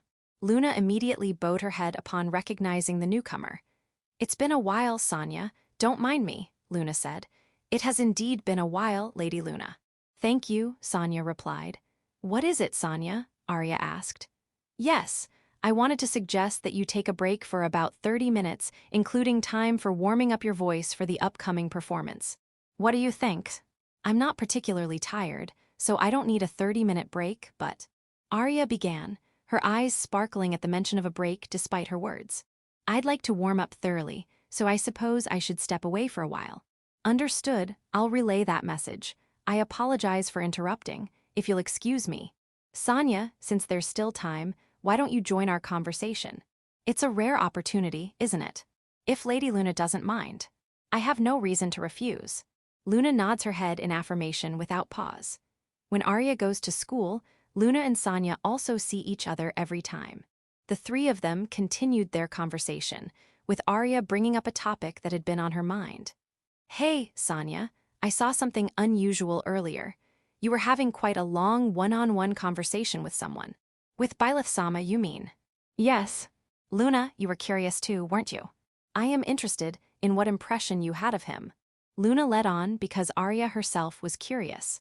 I hope you'll forgive me for sounding ordinary, but he was a very likable person. He didn't become arrogant even when praised, and in a good way, he wasn't like a typical noble. You praise him that much. Coming from Sonia, who had seen many people and could discern even hidden motives and ill intentions. Calling someone, unlike a typical noble, was the highest praise. It's unusual for you too, Lady Arya, bringing up a conversation about a man. Well, he's the object of someone's affection. Sonia tried to counter, but Arya skillfully deflected and changed the subject. Is that so? Lady Luna, about Byleth-sama. If I were to have feelings for him, would you find that strange, Sonia? I would support you. I feel he's a wonderful person. I see. Luna mumbled, lowering her face as if not wanting her expression to be seen, her voice barely audible. It was the first time Arya had seen the usually calm and collected Luna so flustered. So this is how much love can change a person. It was particularly shocking, because Luna had always considered books to be her only love. Arya felt even more envious of something she didn't have herself. Having a man she could trust and open her heart to. Chapter 4. The Dinner Party, Part 3, The Public Face and the Private Face. Elena was right, it really is dark, I need to watch my step. About 40 minutes had passed. Byleth, his stomach even fuller after spending more time at the venue, had slipped out alone and was leisurely walking around the spacious grounds, breathing in the fresh air. Someone might wonder, what about Elena and Luna? Well, the time between 6 p.m. and 8 p.m. was mainly reserved for greeting others. During these 2 hours, it would be considered a breach of etiquette to invite someone to slip out, as it would prevent others from having the opportunity to greet that person. Well, everyone was engaged in conversation anyway, so I couldn't have invited anyone even if I wanted to. There are mainly 3 reasons why someone might leave during the greeting time. Those like Arya who have a scheduled performance during the banquet, those who have fallen ill, those who have become bored. In Byleth's case, unfortunately, it was the 3rd reason. However, he didn't look disappointed. Instead, he was smiling contentedly, remembering what had happened at the banquet hall. Even someone like me had 3 people come to greet me. For the son of a marquis, this was actually a very small number. Anyone he reported this to would probably laugh, but for Byleth, it was huge progress. I hope I can become like everyone else someday. By everyone, he meant Luna and Elena. Byleth wasn't aiming to become popular, but he had come to understand that greeting people at parties could be enjoyable. Moreover, he had another strong thought. I need to measure up to everyone. The number of greetings one receives is almost an indicator of how well liked you are and how much others care about you. The quickest way would be to learn from Lady Arya, but that's absolutely impossible. She's so refined that I can't even imitate her. I heard she sings well too, and despite her high position, she chooses her words carefully, treats everyone equally, and is so generous. He couldn't find a single area where he could compete. That was Byleth's feeling. I should be more mentally mature than her, but I need to create at least one area where I can compete. Watching his step, he unconsciously continues to talk to himself. As he was seriously considering this competitive edge while watching his step, Byleth suddenly encountered something that stopped his thoughts in their tracks. The food was so yummy. Hearing a strange song with rhythmical do-re-mi-fa-sol-la-ti-do notes. My tummy's all wobbly. Such a bothersome practice. Not a fun practice at all. But I'll do my best. A peculiar song, overflowing with originality. The singing is bizarre, but the more you listen, the more you realize how beautifully clear the voice is. Approaching silently towards the source of the voice, there's a small figure sitting alone on a roofed bench. Still singing that strange song, happily swaying the upper body left and right. It's too dark to identify who it is. However, one thing is certain. It's not a ghost, but a woman. I'll let you sleep with me, la la la. What kind of song is that? The girl lurking in the darkness is completely in her own world. She even gives the impression of being drunk.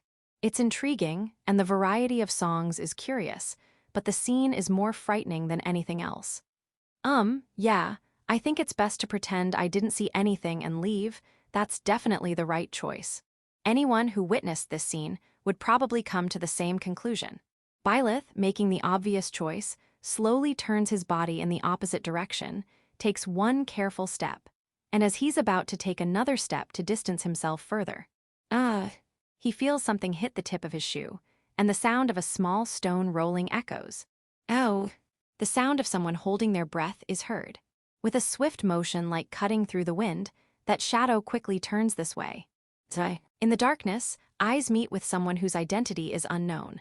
No, it's possible they're glaring at each other. How many minutes of silence passed with the motionless figure?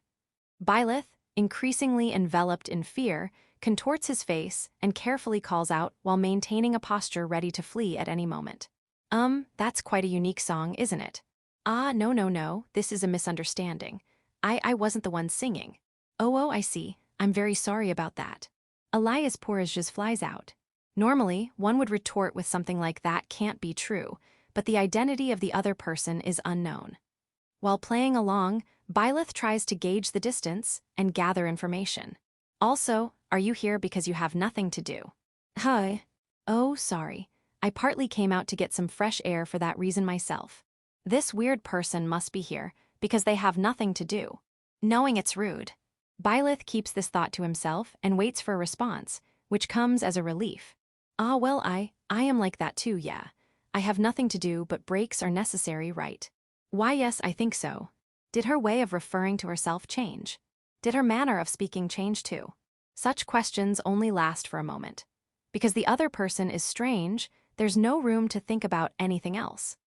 Unable to choose the option of leaving immediately and failing to grasp the timing to part ways, Byleth ends up killing time with the mysterious girl he can't see in the darkness.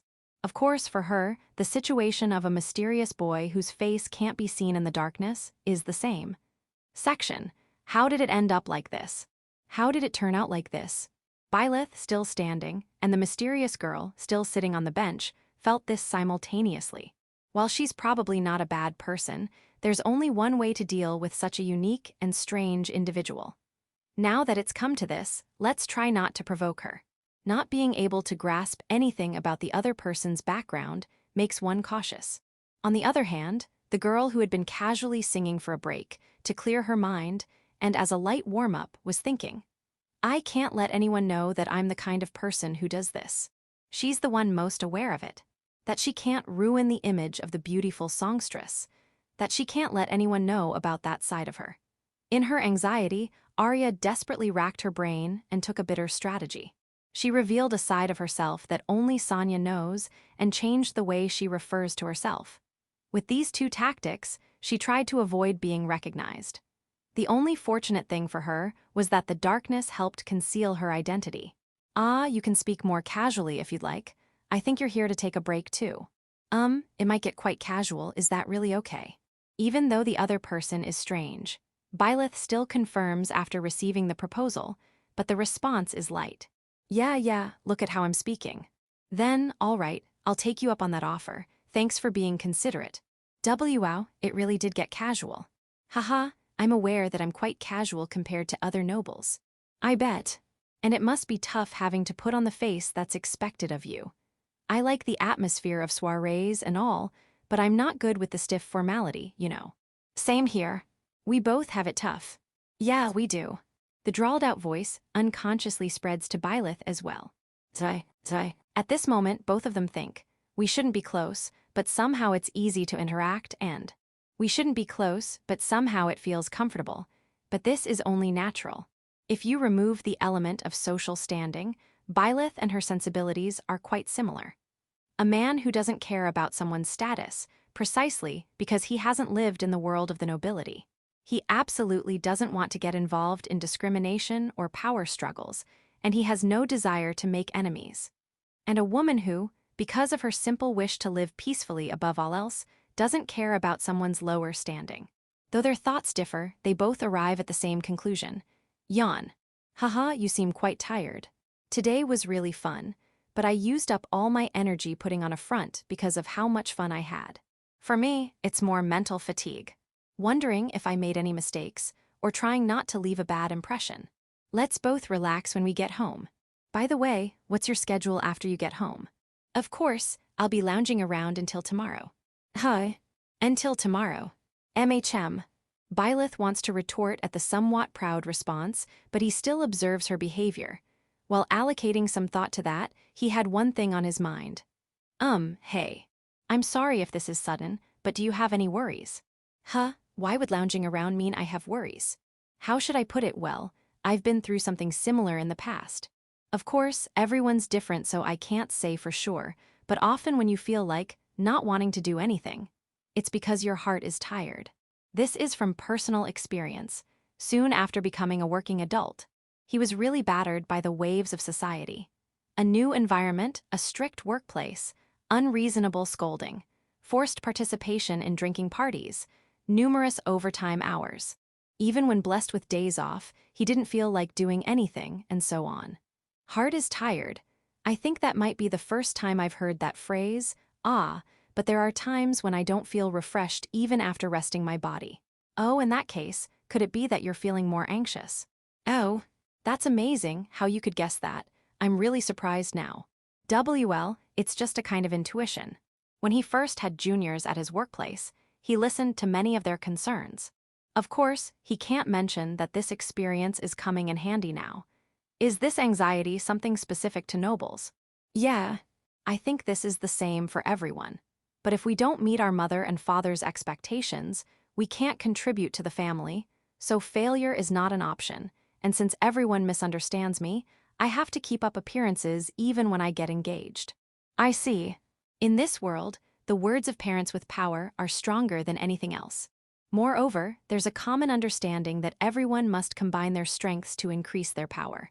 For nobles, falling from grace is like death. From what you're saying, you must be in a high position, right? Actually, not really. What about you? I'm not really in a high position either. Oh, I see. This is the extent of their mutual probing. Even if they feel the other is lying, from their relaxed words, they don't pursue it. The reason they can talk so easily now is because they don't know each other's positions or backgrounds. If those became clear, this relationship would crumble in an instant. But I can empathize with those feelings. It's tough to be misunderstood by others, isn't it? Isn't failure is not an option the biggest issue? Of course, that's tough too, but with failure, you can reflect on it, make a comeback, and there are people who will encourage you, right? But being misunderstood by others feels like there's no end in sight. Actually, I have the same opinion. In my case, I can't let my true self be exposed. Absolutely not. Well, you're creating quite unique songs. Don't bring that up again. Haha. Byleth is making light conversation, but it's not such a simple problem. For someone like her, who is thought to be flawless, her true self would create too much of a gap. Any deviation from perfection would reflect poorly on the Duke's family's education and end up tarnishing the family name. I hope you can solve that problem well. If you can find someone who understands you, your future will surely become easier. That's true, but I've already given up on that. I'm really sloppy, so there's no way anyone could like me for who I really am. That much. Yes, that much. To be specific, on my days off, I lie in bed, wrapped up in my blanket all day. Somehow, this sounds familiar. Oh, the other day, I was even called a caterpillar. I see. The moment Byleth heard these words, a shock ran through his head. Goosebumps rose on his skin. It was something he had heard before from Sonia, who had come to greet him at the venue. But if you're doing what you're supposed to do, you shouldn't be criticized. Right. Your speech is getting polite, even though you're backing away. It's just a little joke. A joke? Even as he said this, the identity of this person was becoming clear. It was also related to what this person had been singing earlier. The reason he quickly reverted to his normal speech was that he didn't want to reveal the possibility that her identity had been discovered. But what I said earlier was sincere. If you're doing what you're supposed to do. I'm happy to hear you say that, but someday I might not be able to do it anymore. The things I'm supposed to do. Huh, why is that? Ahem. To put it roughly, it's like I'm being overworked more and more. Because I'm using consumables when the schedule gets busy, it puts a strain on me, you know. You should definitely have your schedule reviewed. Absolutely. But it's rare to be able to get that opinion across, isn't it? Faced with this calm rebuttal, he couldn't raise any objections. That's right. In my position, I can't voice my opinions. It's all about power, you could say. That's why I want to get engaged quickly and leave my family. I really hate the idea of my strengths no longer being strengths. It's only natural to want to slump down after hearing that. Thank you. I wish I had known earlier that there were people like you in a different place. Hi. Softly, as if a heartfelt voice, as if a whisper from the heart reached his ears. Well then, I should be heading back now. My eyes should be adjusting by now, and I'll get scolded if I stay too long. Ah yeah, okay, I understand. As if she had been calculating the time, the woman in the darkness stood up from the bench. Thank you so much for today. I feel so much better somehow. Thank you too, if we have another chance. But we can't see each other, can we? We can't see, so glance. Mindful of the fact that they couldn't see each other's faces, she conveyed her gaze through her voice. Haha, that's quite poetic, isn't it? I see, you're often called dense, aren't you? Wah, that seems like quite a leap. Foo, I thought so. These were her last words. She melted into the darkness, returning to the venue with small steps.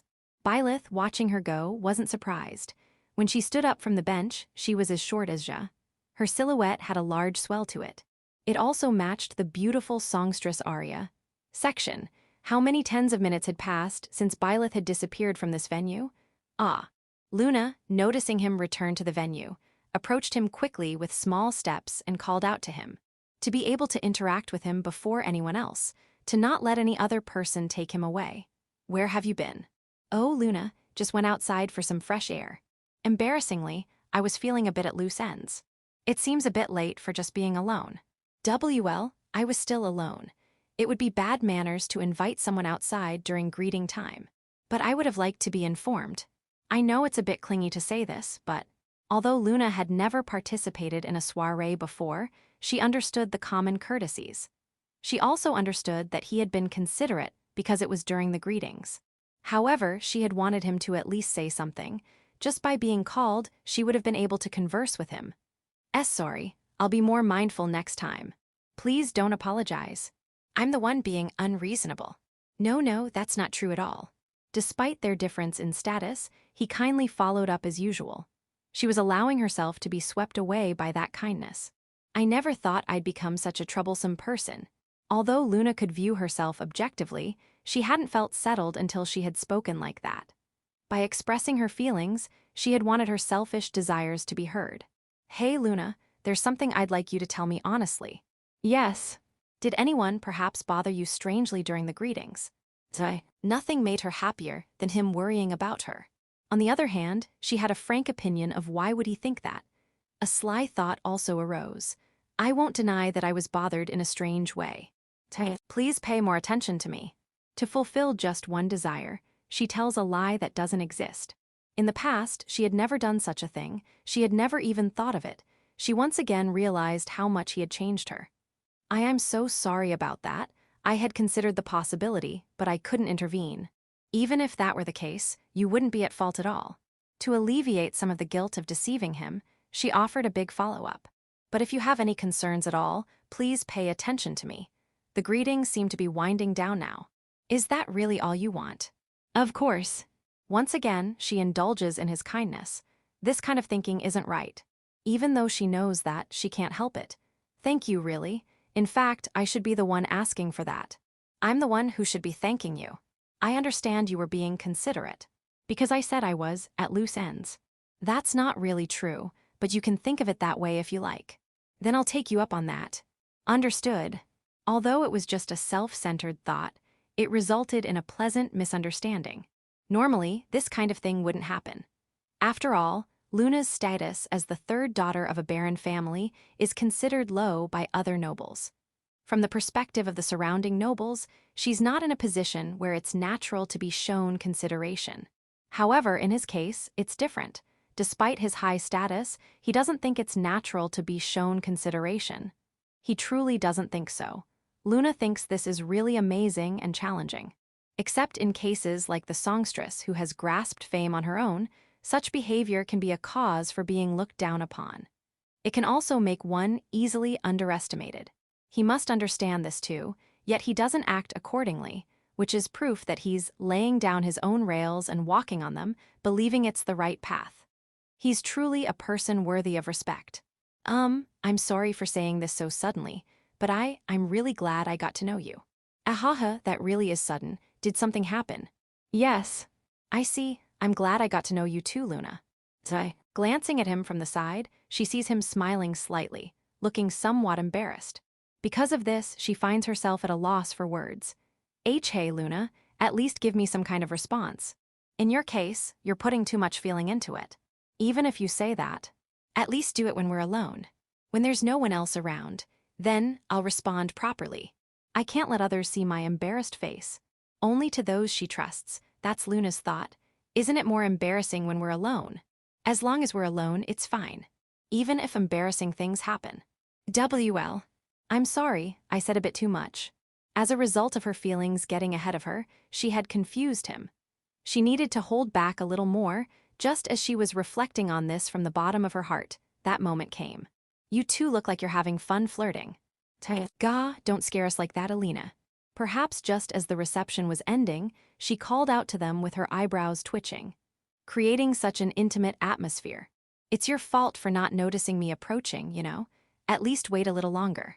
Lady Alina, I am the victim here. The perpetrator is next to me. It's important to convey what you think. Luna raises her hand slightly and appeals with her gaze. Although he has a look on his face that says why, she doesn't let that expression deceive her, and it gets across clearly. Sigh. So it's his fault, huh? I thought as much. Hey, that's a bit one-sided. At least hear me out. Isn't it more likely that you're lying than Luna, judging from your reputation? That may be true, but that's not, I didn't do anything wrong. Then I'll believe you just a little bit, just a tiny bit. That's practically not believing me at all, isn't it? It's the result of your daily behavior. Don't be greedy. She looks this way, making eye contact as if to say, he created a weird atmosphere, didn't he? As usual. In response to this prompt, Luna nods greatly, and one more thing. Lady Alina. What is it? I said the same thing, but I'm really glad I got to know you, Lady Alina. What's with that all of a sudden? She's blushing, oof. Instead of stopping there, he teased her and received a swift elbow to the side. She made sure no one around noticed by briefly pressing close to him and creating a blind spot. Not only that, but she also put on a good act, asking what's wrong, to him as he bent over in pain. Foo-foo. If his personal maid were here, how would she have reacted? Luna suddenly thought as she imagined this. It was more comfortable than reading in the library as usual. Still, she can't help but aim higher. I'm no longer satisfied with maintaining the status quo, I'm not. After all, she had already made up her mind when she decided to participate in this banquet. Chapter 5. The Dinner Party, Part 4, The Beautiful Songstress. As the time for Arya's song performance drew near, about 10 minutes away. Somehow, it really feels different now that I think about it. What's that? Talking to yourself? Well, something like that. Alina glanced over with her usual response. Luna kept her expressionless face, only shifting her gaze. Ja, who had finished her duties and gathered here, looked over with a puzzled expression. Byleth, facing these three gazes, was thinking once again, I really don't belong here, do I? The 2 hours of greetings and dining were coming to an end. By this time, all the participants were chatting with those they felt most comfortable with. Of course, this applied to the girls in front of him as well. Come to think of it, it was a first. Jo in her black and white apron dress. Alina wrapped in a wine-red sleeved dress with sheer arms, shoulders, and chest. Luna in a pure white dress that accentuated her shoulders, cinched with a bishu belt. To have these three familiar ladies, who were attracting so much attention at this soirée, gathered before him. Having these three all dressed up in front of me, really, makes me feel their power. Whether it was the aura emanating from each of them, or the fact that he felt out of place, perhaps this was one of the reasons. Surely only Arya, known as the beautiful songstress, could match these three. Sigh, the stares are painful, especially from the noblemen gathered together. Having been subjected to negative glances every time he attended the academy, he could sense them more acutely than most. I know I don't measure up. Just as he was about to sigh out these helpless feelings, well, you'll just have to endure this much. Byleth. Huh, oh Alina, you can tell too. The painful stares. How pitiful. Her words and expression didn't match at all. Seeing Alina's teasing grin, strange thoughts began to form. Hey, Alina, you didn't arrange for this to happen, did you? How rude, I did no such thing. If there's one thing I can think of, it's that I declined invitations saying, would you like to listen to Lady Arya's song together? That's. I told them, I already have plans with someone else. I took the liberty of making plans for you. With you? That's quite presumptuous of you. The time for the song performance was fast approaching. It was easy to guess who they would be with at that time. Just to be clear, if you're going to blame me, you should blame those two who suddenly turning their faces away. They probably did it more blatantly than I did, using your name to say this and that. Oh. The moment Alina grabbed the hems of Luna and Ja on either side, their shoulders jolted. As I am Lord Byleth's maid, it is only natural. I had no choice. I needed a valid reason to decline, or I would have offended them. Also, you told me it was okay to rely on you. I'm not angry or anything, you know. The two spoke so rapidly that it was surprising they didn't bite their tongues.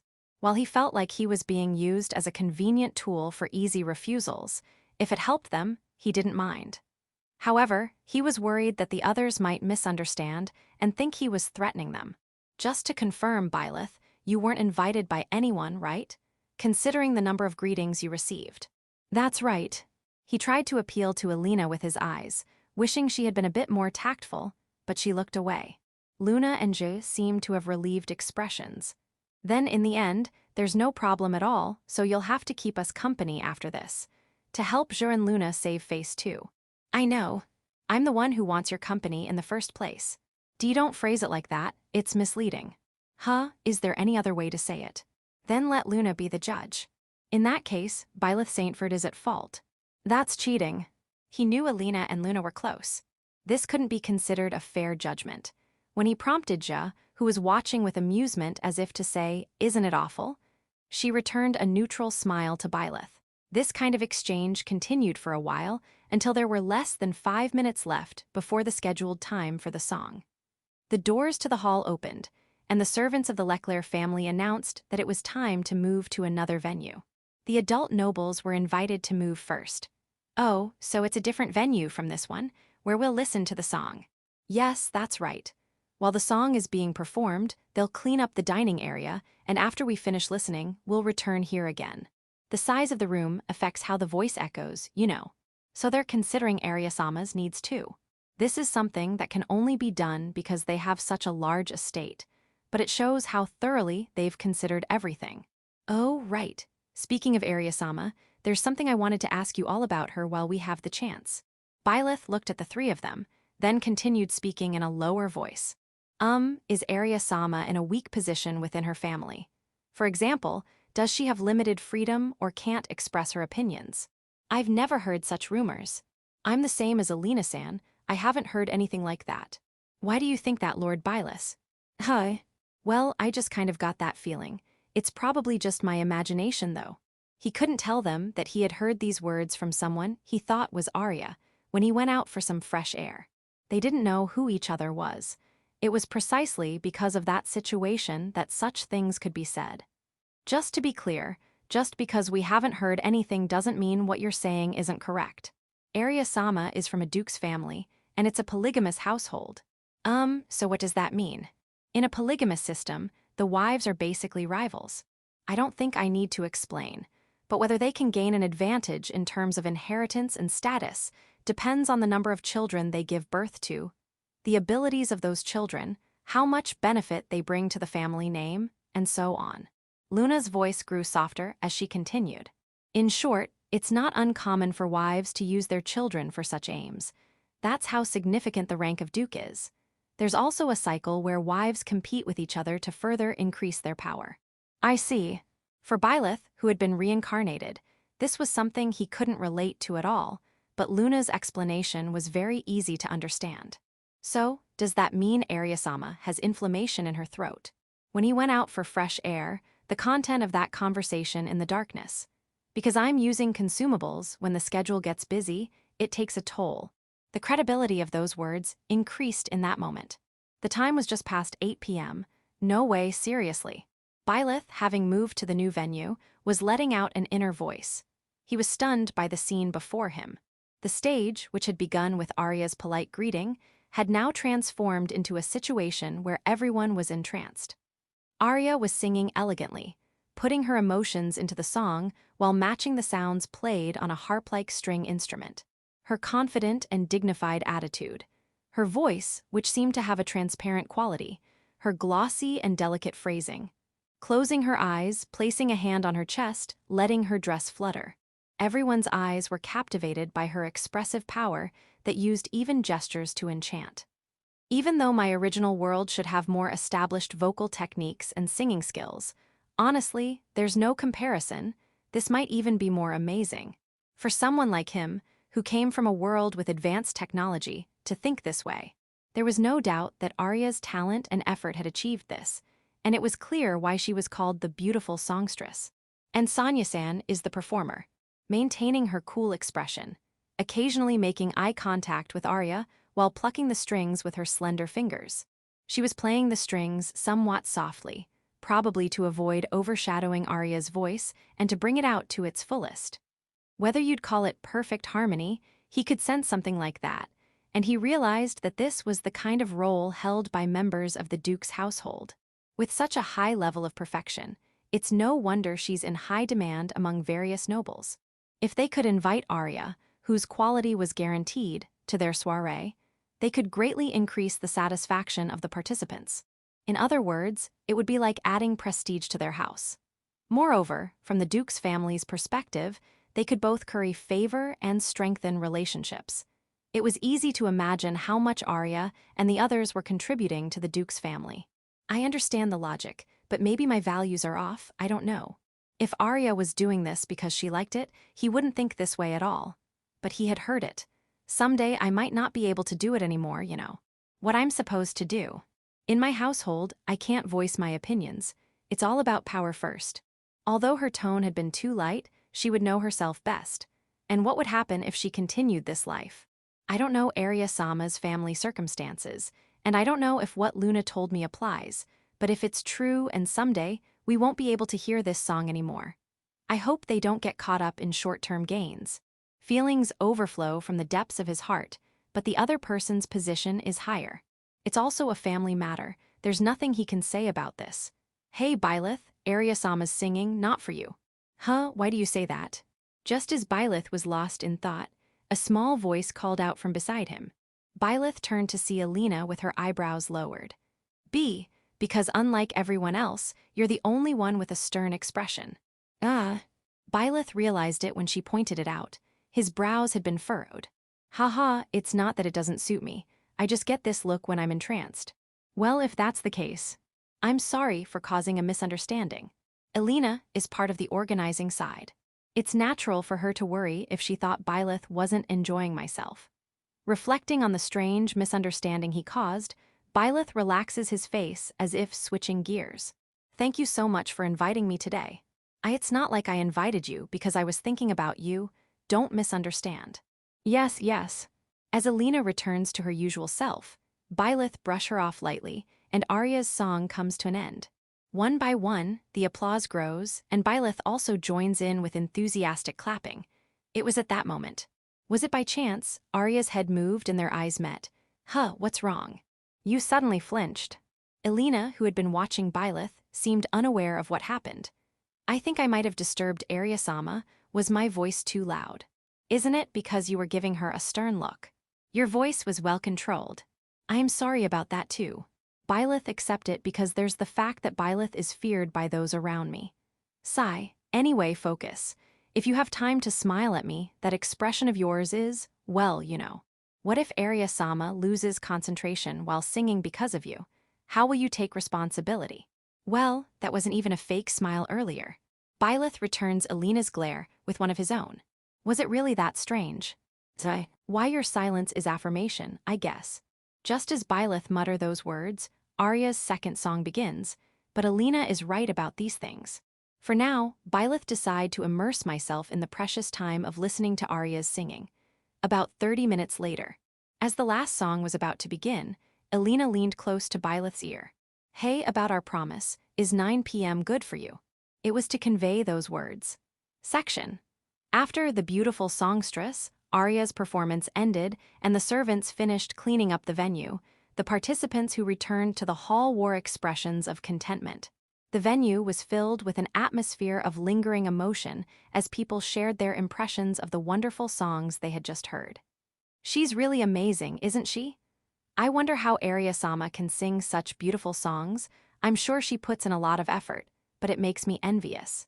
Yes, I wish I could hear more too. I feel the same way. Thank you again for the invitation, Miss Alina. We were able to spend such a precious time. No need for thanks. We're just happy that you enjoyed yourselves. These three have grown closer throughout the day. As they chat, Byleth seizes the opportunity to ask a question. There's something I'd like to know. Do you know where Arya-sama's lady-in-waiting, Sonia-san, is right now? At this time, I think she'd be with Arya-sama in the room arranged by her father. Ah, I see. We had just listened to a song of such high quality. It was only natural that they would be taking a break to recover from fatigue. Do you have some business with her, Lord Byleth? Well, it's not really business, just various things, you know. Various things. Something like that. Something like that, huh? As Alina, Ja, and Luna exchange words in turn, their expressions change like falling dominoes. Great suspicion, pure curiosity, skepticism, such gazes are conveyed from each of them. In reality, it's understandable to receive such reactions. Byleth hadn't clearly answered why HR asked or for what purpose. As one of the organizers, I'd like to confirm, you're not planning anything bad, are you? Of course not, I just want to have a little chat, that's all. Well, if that's the case. Alina raises an eyebrow as she continues speaking. Well, Arya-sama should be arriving with her in about 10 minutes or so just wait patiently, okay?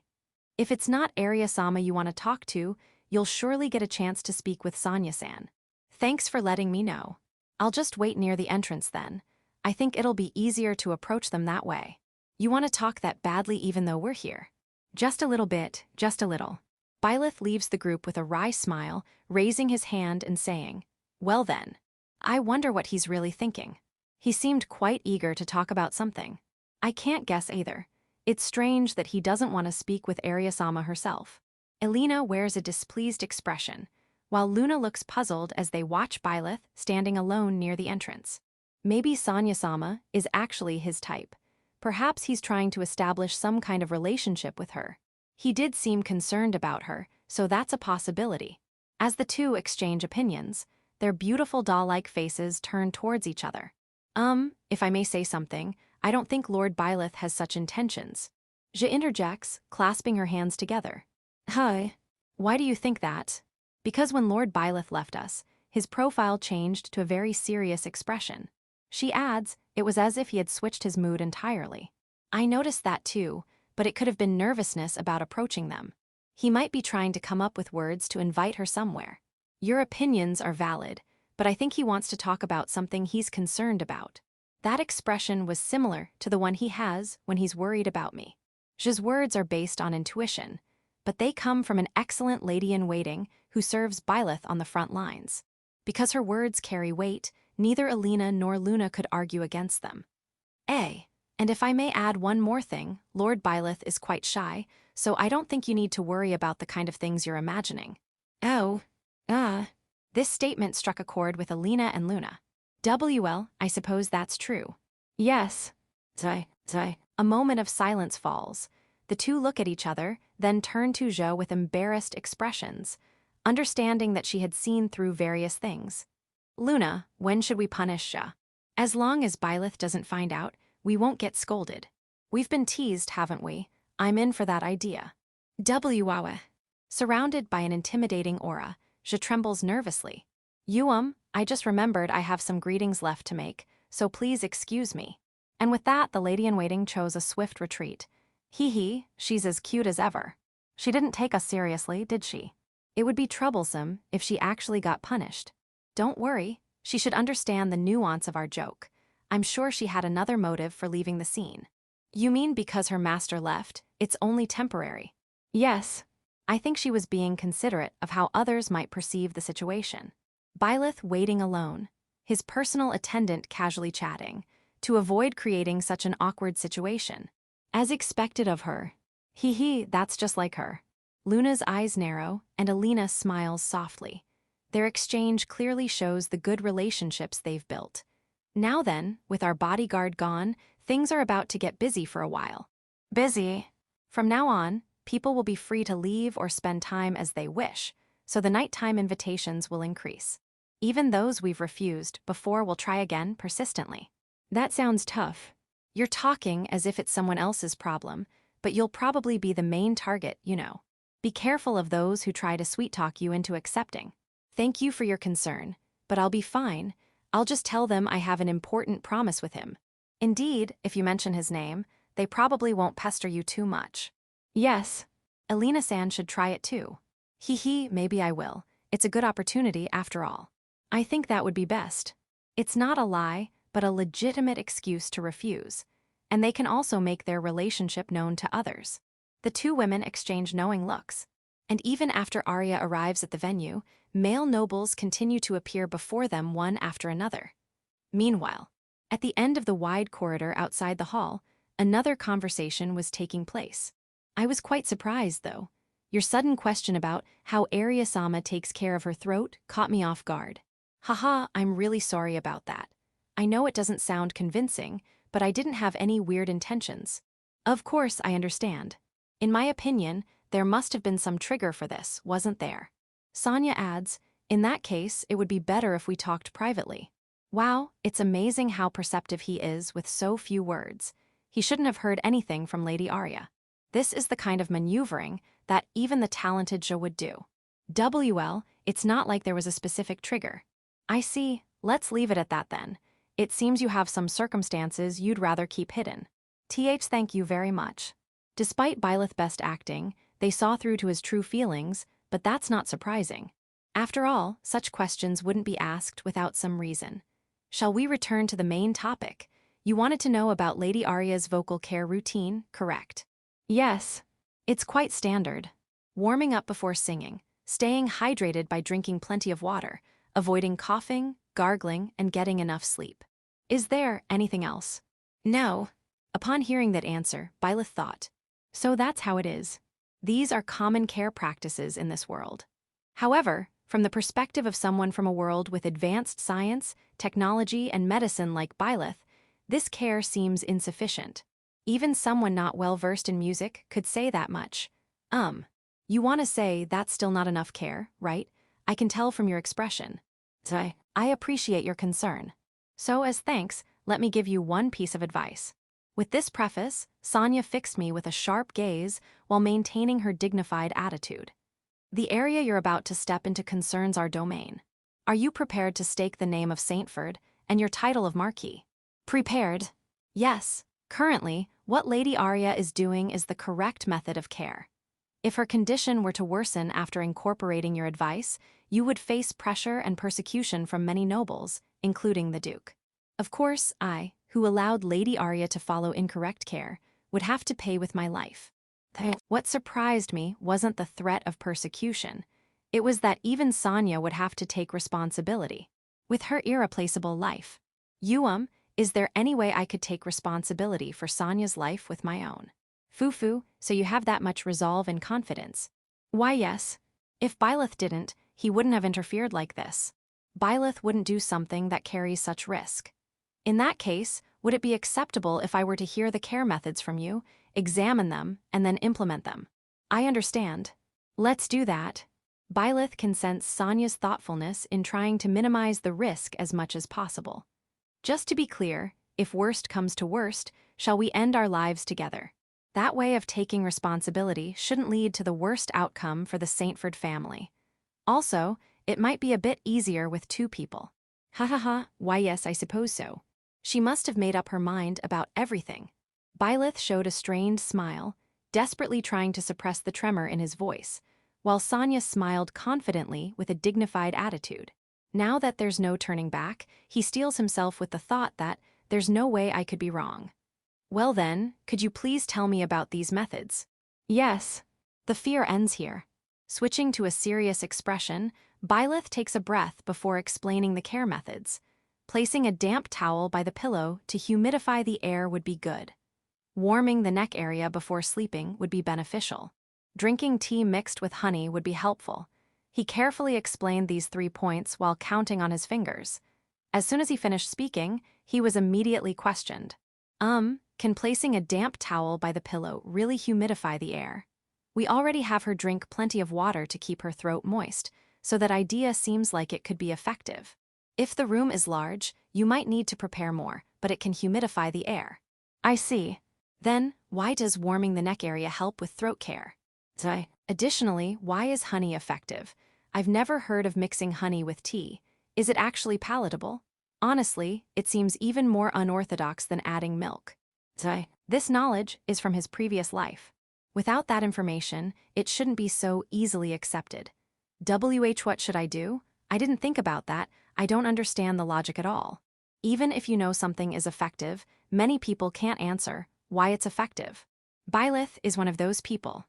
He furrowed his brow, maintaining a troubled expression while racking his brain for several tens of seconds. Sonia was the first to speak. I apologize.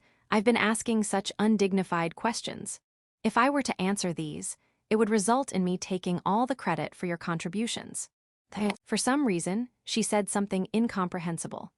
You're not only young but also of high status, yet you have enough confidence to risk your life. You must have done something and obtained concrete evidence. Moreover, the information you've shared isn't yet common knowledge in this world. In other words, it's undoubtedly valuable information. Thank you. It seems that risking his life had led to great credibility. Thanks to her reading deeply into the situation, she accepted it. If he hadn't risked his life at that time, just thinking about it makes him break out in a cold sweat for a different reason. I don't intend to spread this information, so if it proves effective, you're welcome to use it as you see fit. Even if I have this information, I can't explain why it works. That's his true feeling. If they had questioned how do you know this if you can't explain it, there would have been no way to cover up his situation. I don't mean to doubt you or make you uncomfortable, but it's often said that if something sounds too good to be true, there's usually a catch. Would you mind explaining why you're willing to hand over this information? That's a fair question. Although my reasons are quite personal, I really don't want to lose the chance to hear Lady Arya's singing in the future. I had such a wonderful time today that it made me feel that way. Is that your reason? Yes. He smiles, trying not to appear insincere. I want to help, but this is all I can do. Although it pains him that he can't solve the root cause, he strongly hopes that if they follow the care methods he shared, it will at least make things a bit easier for her. Thank you. However, you speak as if you know Lady Arya's circumstances quite accurately. Almost as if you've heard it from someone. That's just my intuition. I can imagine she must have a demanding schedule, so I thought there might be days when her throat gets strained. That encounter in the darkness was dreamlike. It's not something to be made public, and Arya would probably keep it to herself as well. With that, he had said what he wanted to say. The main topic should be over. Just as Byleth was about to conclude with sorry for taking so long, he heard unexpected words. Her throat gets strained, you say. How useless I am, truly. Hi. Sonia bit her lip. Byleth had inadvertently spoken, an unconscious criticism directed at her. You said you don't want to lose the chance to hear Lady Arya's singing in the future. Given that you, Lord Byleth, are willing to provide such valuable information without any expectation of return just to alleviate her condition, it's only natural for you to be suspicious of why I'm not taking action. No, I never thought that about Sonia. On the contrary, he believes she's as capable as Ja. It's because she is that she's reading so deeply into this. While I have no way to justify or excuse myself to you, Lord Byleth, I have been trying to take action in my own way. I've negotiated with the madam several times about easing Lady Arya's schedule. Really? As the one who's always by her side, I understand better than anyone how the packed schedule is affecting her throat. But we've strayed from the topic. Regarding the negotiations, they haven't been fruitful, I'm sorry. No. I should be the one apologizing for saying something so inconsiderate without knowing the circumstances. Now he understood what Sonia meant when she called herself useless. Sonia's job as Arya's servant is to take care of her master without causing any inconvenience. Despite that, he had said, there might be days when her throat gets strained. In other words, it's as if he was questioning Sonia, asking, are you just doing the bare minimum of your job? Although he had no intention of saying it that way, this is truly something he deeply regrets. There's one thing I'm curious about. Is it okay to negotiate several times? Negotiating with the Duke's wife, for someone of her servant status, it seems like an unfavorable position. There's even a risk of being seen as someone interfering with opportunities to gain achievements and becoming a target of animosity. To be honest, the next time I negotiate with the madam, she has declared that this will happen. Oh. While maintaining her dignified attitude, Sonia gestured by pointing to her neck and making a cutting motion. It meant dismissal. Truly, it's troubling if I were to leave, Lady Arya would lose her place of respite. However, if I try to resolve the current busy situation, it would be as I mentioned earlier. So you're caught between a rock and a hard place. You may not believe me, but I understand that pain all too well. Even someone in your position, Lord Byleth. I have my own experiences. I only experienced such a dilemma during my time as a working adult, though. Of course, Byleth couldn't say that. As Byleth gave a vague answer, she seemed to sense my feelings and didn't press further. Somehow, I feel a sense of kinship. I feel the same way. I'm saying something strange, but Lord Byleth, you seem to be around my age or older. Even though I'm 3 years your senior. Really? Your way of thinking, your courage, your composure, your sense of duty. Above all, just by talking to you, I can tell you're someone trustworthy. I've never felt this way about a student before. Thank you very much. In reality, our mental ages are quite different. Wait, this dignified Sonia is only 21. While her appearance conveyed her youth, she was so mature and composed. Byleth had thought she was much older. By the way, weren't you wondering? About me revealing the inner workings of the Duke's household without hesitation. Why, yes, I was. I thought it might be something you shouldn't be saying. Why did you tell me? As Byleth tilted my head and asked, Sonia narrowed her eyes and said, you didn't seem like someone who would gossip, and forgive my presumption, but I felt you were someone who could sympathize with Lady Arya. I can't deny that when you put it that way. You look like you want to say, is that all it took? It seems like a high price for confidential information. From another perspective, you could say it's too cheap. Sonia declared this and explained before Byleth could interject. This is just my personal thoughts, but if I could evoke your sympathy, I thought you might become aware of Lady Arya as a woman. Someone like you, to whom I could entrust Lady Arya with peace of mind. There aren't many who understand Lady Arya, you see. And no. In short, I've come to believe that the only way to resolve Lady Arya's current situation is for her to leave the Duke's household. Once again, Sonia skillfully inserted words to evoke sympathy, smiling with a tone that didn't seem to be joking. Well then, Lord Byleth, since it's about time, shall we return to the venue? We both have things we need to do. Excuse me, Sonia. There's one last thing I'd like to propose, or rather, correct if I may. Correct. About the information on vocal care that I shared earlier, I believe I said I would offer it to the Duke's household. Byleth put on an apologetic expression and clasped his hands together. Would it be possible to change that to offer it to Sonia? Of course, I promise not to claim to be the originator of this information. I think you understand, Lord Byleth, but I am a person employed under the Duke. Even if we make this correction, it wouldn't change anything for you, would it? That's true in my case, but if this information proves effective, I thought it might improve your position a little. I apologize for bringing this up now, but honestly, I'd like someone sincere like you to receive this kind of information. Is that all right? As Byleth timidly tilted his head, Sonia put her hand to her mouth and said, Foo-foo. I have no right to refuse the provider of information. Rather, I'm grateful. Then please. The moment the conversation concluded, a silent pause ensued. During this time, What Byleth received in response to his earnest appeal was a sigh from Sonia. You're in an important position, so why don't you try to act a bit more like a noble? That kind of behavior can lead to people looking down on you and taking advantage of you. She spoke with an exasperated voice while smiling wryly. There was no malice in her words. Byleth felt like he had caught a small glimpse of her true self behind her dignified facade. However, given your personality, I think that would be the most difficult thing for you, so I'll teach you one simple countermeasure. That would be helpful. So what's this method? Become close with Lady Arya. She has that much authority. Haha. Just when Byleth thought he was going to get some serious advice, she says something so unrealistic. Seeing Byleth's wry smile, Sonia narrowed her eyes. If you'd like, I can pull some strings as well. Why, you're joking, right? In response to those words, Sonia simply shook her head silently. Feeling more serious than if she had responded verbally, Byleth found myself blinking rapidly.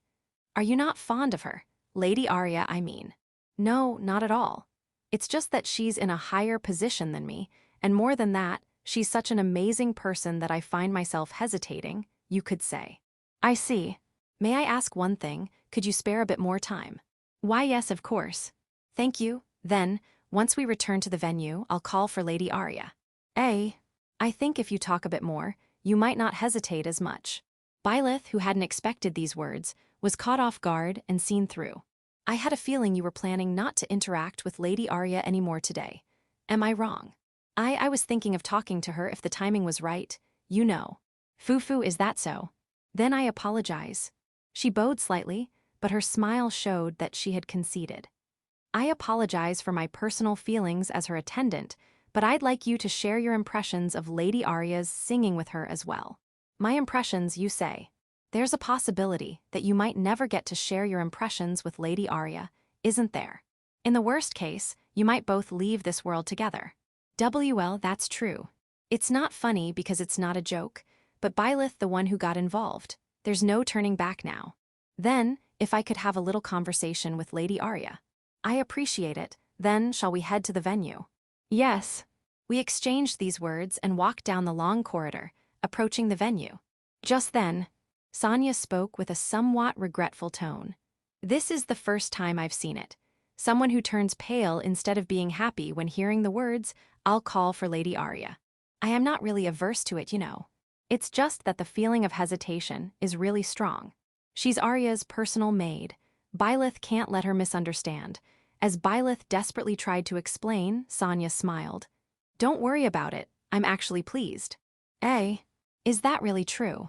Because it's a reaction that shows there are no ulterior motives from someone, I want to become close to Lady Arya. Well, it seems our casual talk ends here. Please wait by the wall. I'll call for her right away.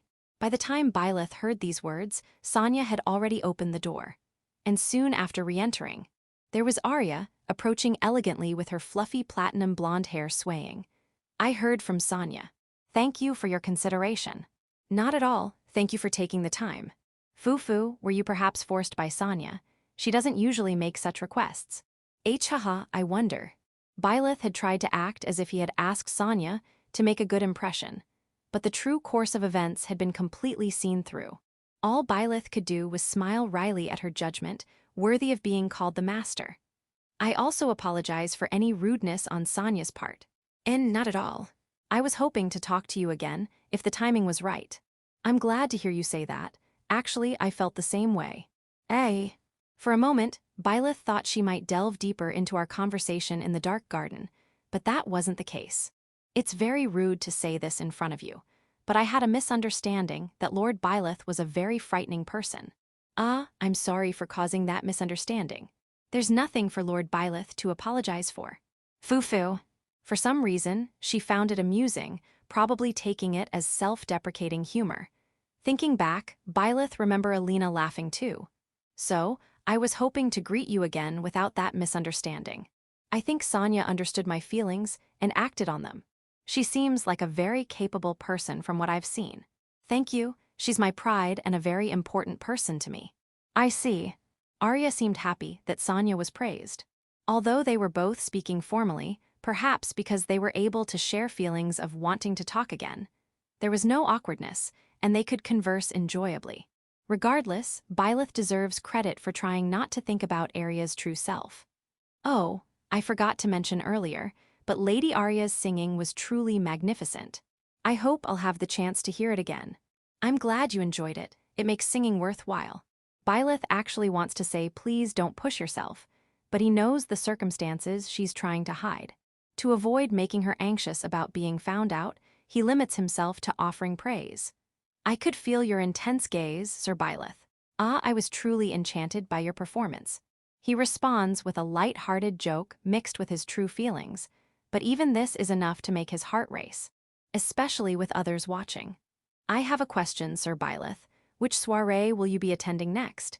If I knew we'd be at the same event, we might have more opportunities to talk. About that, I haven't decided on anything yet. Is that so? Why, yes. Her surprised reaction stings his heart. For a marquis, it wouldn't be strange to receive many invitations, but due to his bad reputation, he doesn't get any. I'll probably only attend 2 or 3 events a year. I don't want to trouble my personal maid, Je, too much. Byleth opens up to Arya, glancing at Jo, who's engaged in conversation. Even if he received many invitations, this feeling is resolute. I'm still young, so I can't say I have much stamina, and I tend to push myself too hard. I don't want to force her. Just having Je handle the greetings must be more physically and mentally demanding for her than for other maids.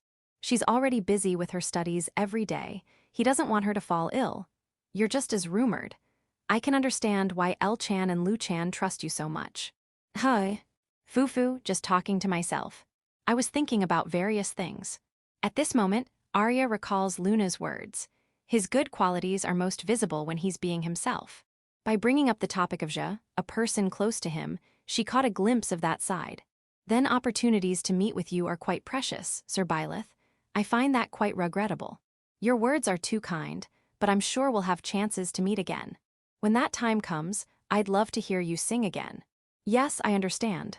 He wants to say it's a promise, strongly, but this too is something he can't say. Well, this seems like a good place to end our conversation. I'd hate to lower others' impression of you, Sir Byleth. I understand. Thank you very much for your consideration.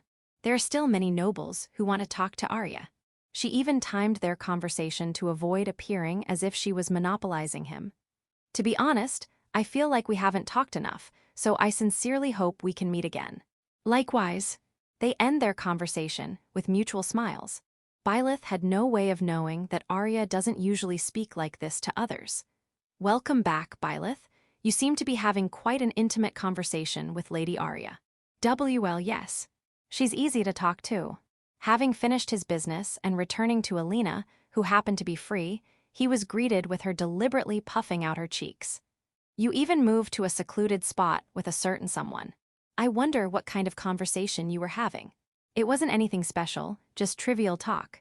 Trivial talk that required moving to a secluded spot, huh? No more digging into this. It's because you can't tell better lies, you know. If I could tell better lies, I wouldn't be in this situation. Fufu, that's true. It's completely obvious that they were having an important conversation. Still, Alina shows consideration by not pressing further about things he doesn't want to say. He can't help but feel indebted to her. Anyway, how's that situation going? That doesn't need explanation, does it? She's fighting against everyone's ulterior motives. Byleth and Alina look towards Luna, who's standing near the wall. Several male nobles are lined up there, with one person leaving only to be replaced by another. As participants whose invitations weren't accepted start to leave, they're probably feeling various stimuli. I see, but I'm surprised you're not caught up in that, Alina. I have a certain status, and more importantly, I'm on the hosting side, so there's a psychological distance. Come on, you know that much. Still, it's surprising. And that's not just flattery. Man, that looks tough. Sai, if you think so, why don't you go help her? Luna is waiting for your invitation. You promised to take a break together, didn't you? Well, that's true, but there's a reason his words falter even though he wants to help. It's because in just a few minutes, it will be 9 p.m., the promised time to slip out with Alina. By the way, I can't really move from here. If 2 women slip out together, it might cause strange misunderstandings. Also, Luna, who said she'd take a break with you, hasn't taken a single break yet in this unfamiliar setting. If we just ignore that and slip out, she'll probably stay like that the whole time. Hey, who will you choose, me or Luna? As if weighing this on a scale, Alina provoked Byleth, and then gently pushed his back. Fufu, what are you hesitating for, honestly? Hi. If you're a man, try taking both Luna and me out. If you do that, I'll forgive you for changing our promise. Alina whispered this in his ear, and then smiled gently, looking up at him. That would be more charming, Byleth. Thank you, Alina, I'll go then. Yes, if you get rejected, I'll comfort you. Now I'm feeling really anxious. Oh, be quiet. Come on, hurry up and go. Okay. Byleth, sent off somewhat roughly, lines up as if waiting for his turn in Luna's queue. Despite just being friends, why does he feel so nervous? Why is he so afraid of being rejected? He was already aware of the reason himself. Interlude 2. Lady Arya, your singing was truly wonderful. I was completely mesmerized. If there's another opportunity, I'd love to hear you sing again. Thank you for your kind words.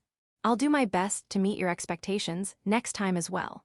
As Arya exchanged greetings with a pair of nobles, a man and a woman, she caught sight of Byleth's back in the corner of her eye. He was leaving the venue, holding Alina and Luna's hands. How nice, they're all so lucky. At this time, she always thought the same thing. It wasn't just that others were enjoying their free time unlike her. What struck her most was seeing well-matched couples pairing up, or lovers preparing to go home together. Seeing them leaning against each other, looking affectionate, or showing trust in one another always stirred something within her. What are your plans for the rest of the evening?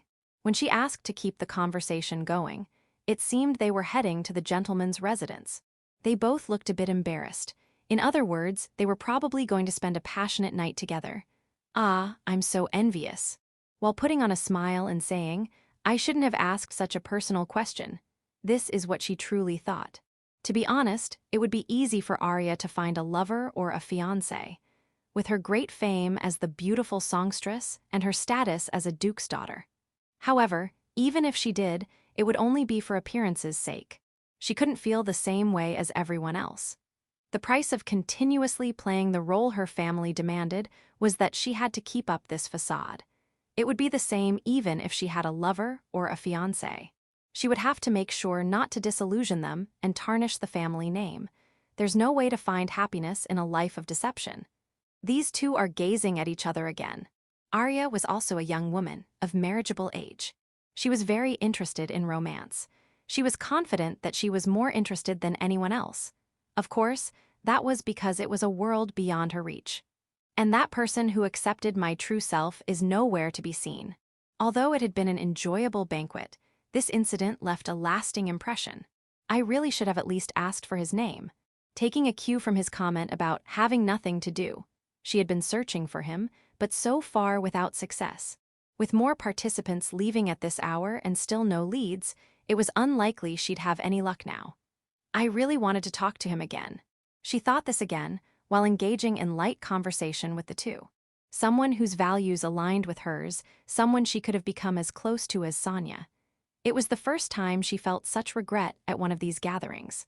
Well then, Lady Arya, our carriage has arrived, so we'll be taking our leave. I understand. Until we meet again. I wonder if I'll ever meet that person again. After finishing the few minutes of farewells with these distracting thoughts, Arya turned her gaze to Sonia, who was standing by the wall before the next round of greetings began. The fact that Sonia noticed with just this glance showed how attentive she always was. What is it, Lady Arya? She asked, approaching. In a small voice, Arya said, Everyone's being all lovey-dovey. It's not fair. This again. Is that all? It's not fair, so stay by my side. But I'm a woman. That's fine. It would be more efficient for greetings if we split up. It's fine. Although she understood logically, she wouldn't yield. At this time, distraction took priority. Sai, you seem to have been more affected than usual today. She nodded.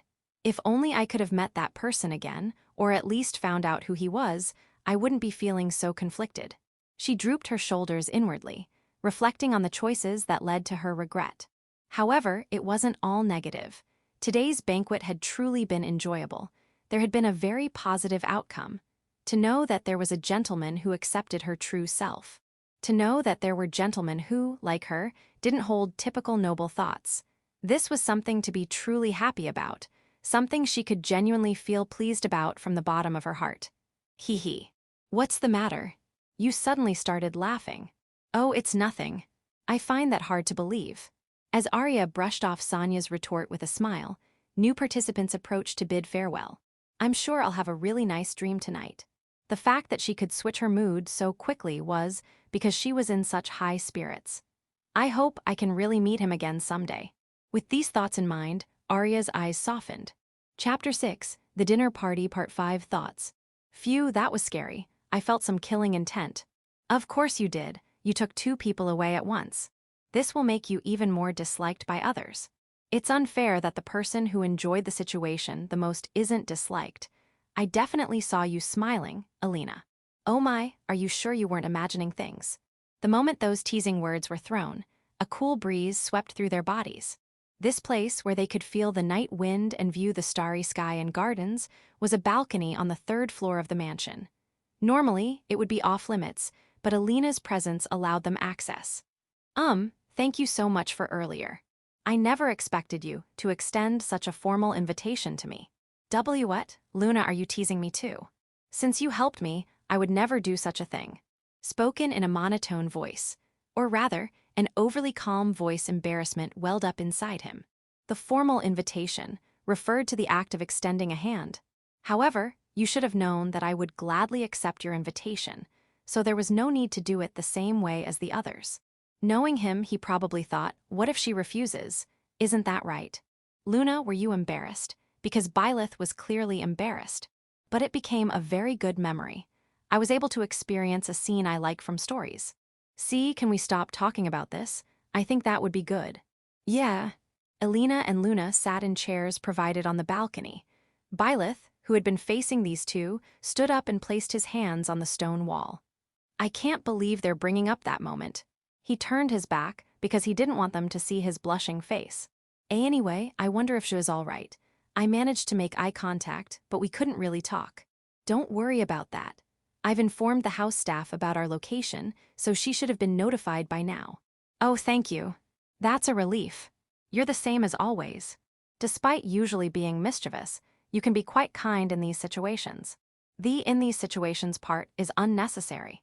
He retorted without turning around, feeling warm gazes directed at his back. Lady Alina is just as kind, isn't she?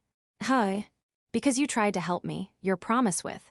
Foo-foo, I've already forgotten about such a promise, so please don't worry about it. Is that so? Luna had heard directly from Alina about securing a promise to slip away with him alone. The fact that the 3 of them were here now meant that promise had changed.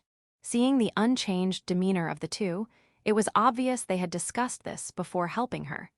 This isn't the kind of treatment someone of my low status should receive. That's a line you might not be able to say someday. Their voices were barely audible. Hey, Byleth, I have a question for you, but will you answer honestly? What is it? Sensing the serious tone in her voice, Byleth finally turned around. I'm sorry for asking so suddenly, but are you against having multiple lovers? When we talked about polygamy, you had a stern expression, so I was curious. Her timid and anxious demeanor was somewhat different from Alina's usual self. In fact, he had thought he might be asked about this. You don't dislike it, right? This is just my impression, but... Why, yeah, I'm hesitant, but I don't dislike it. It's not that I dislike it, but there are differences in future values. Values? As Alina asked for clarification, Luna, who had been observing silently, tilted her head. Both shared the same question. Everything Luna explained is true.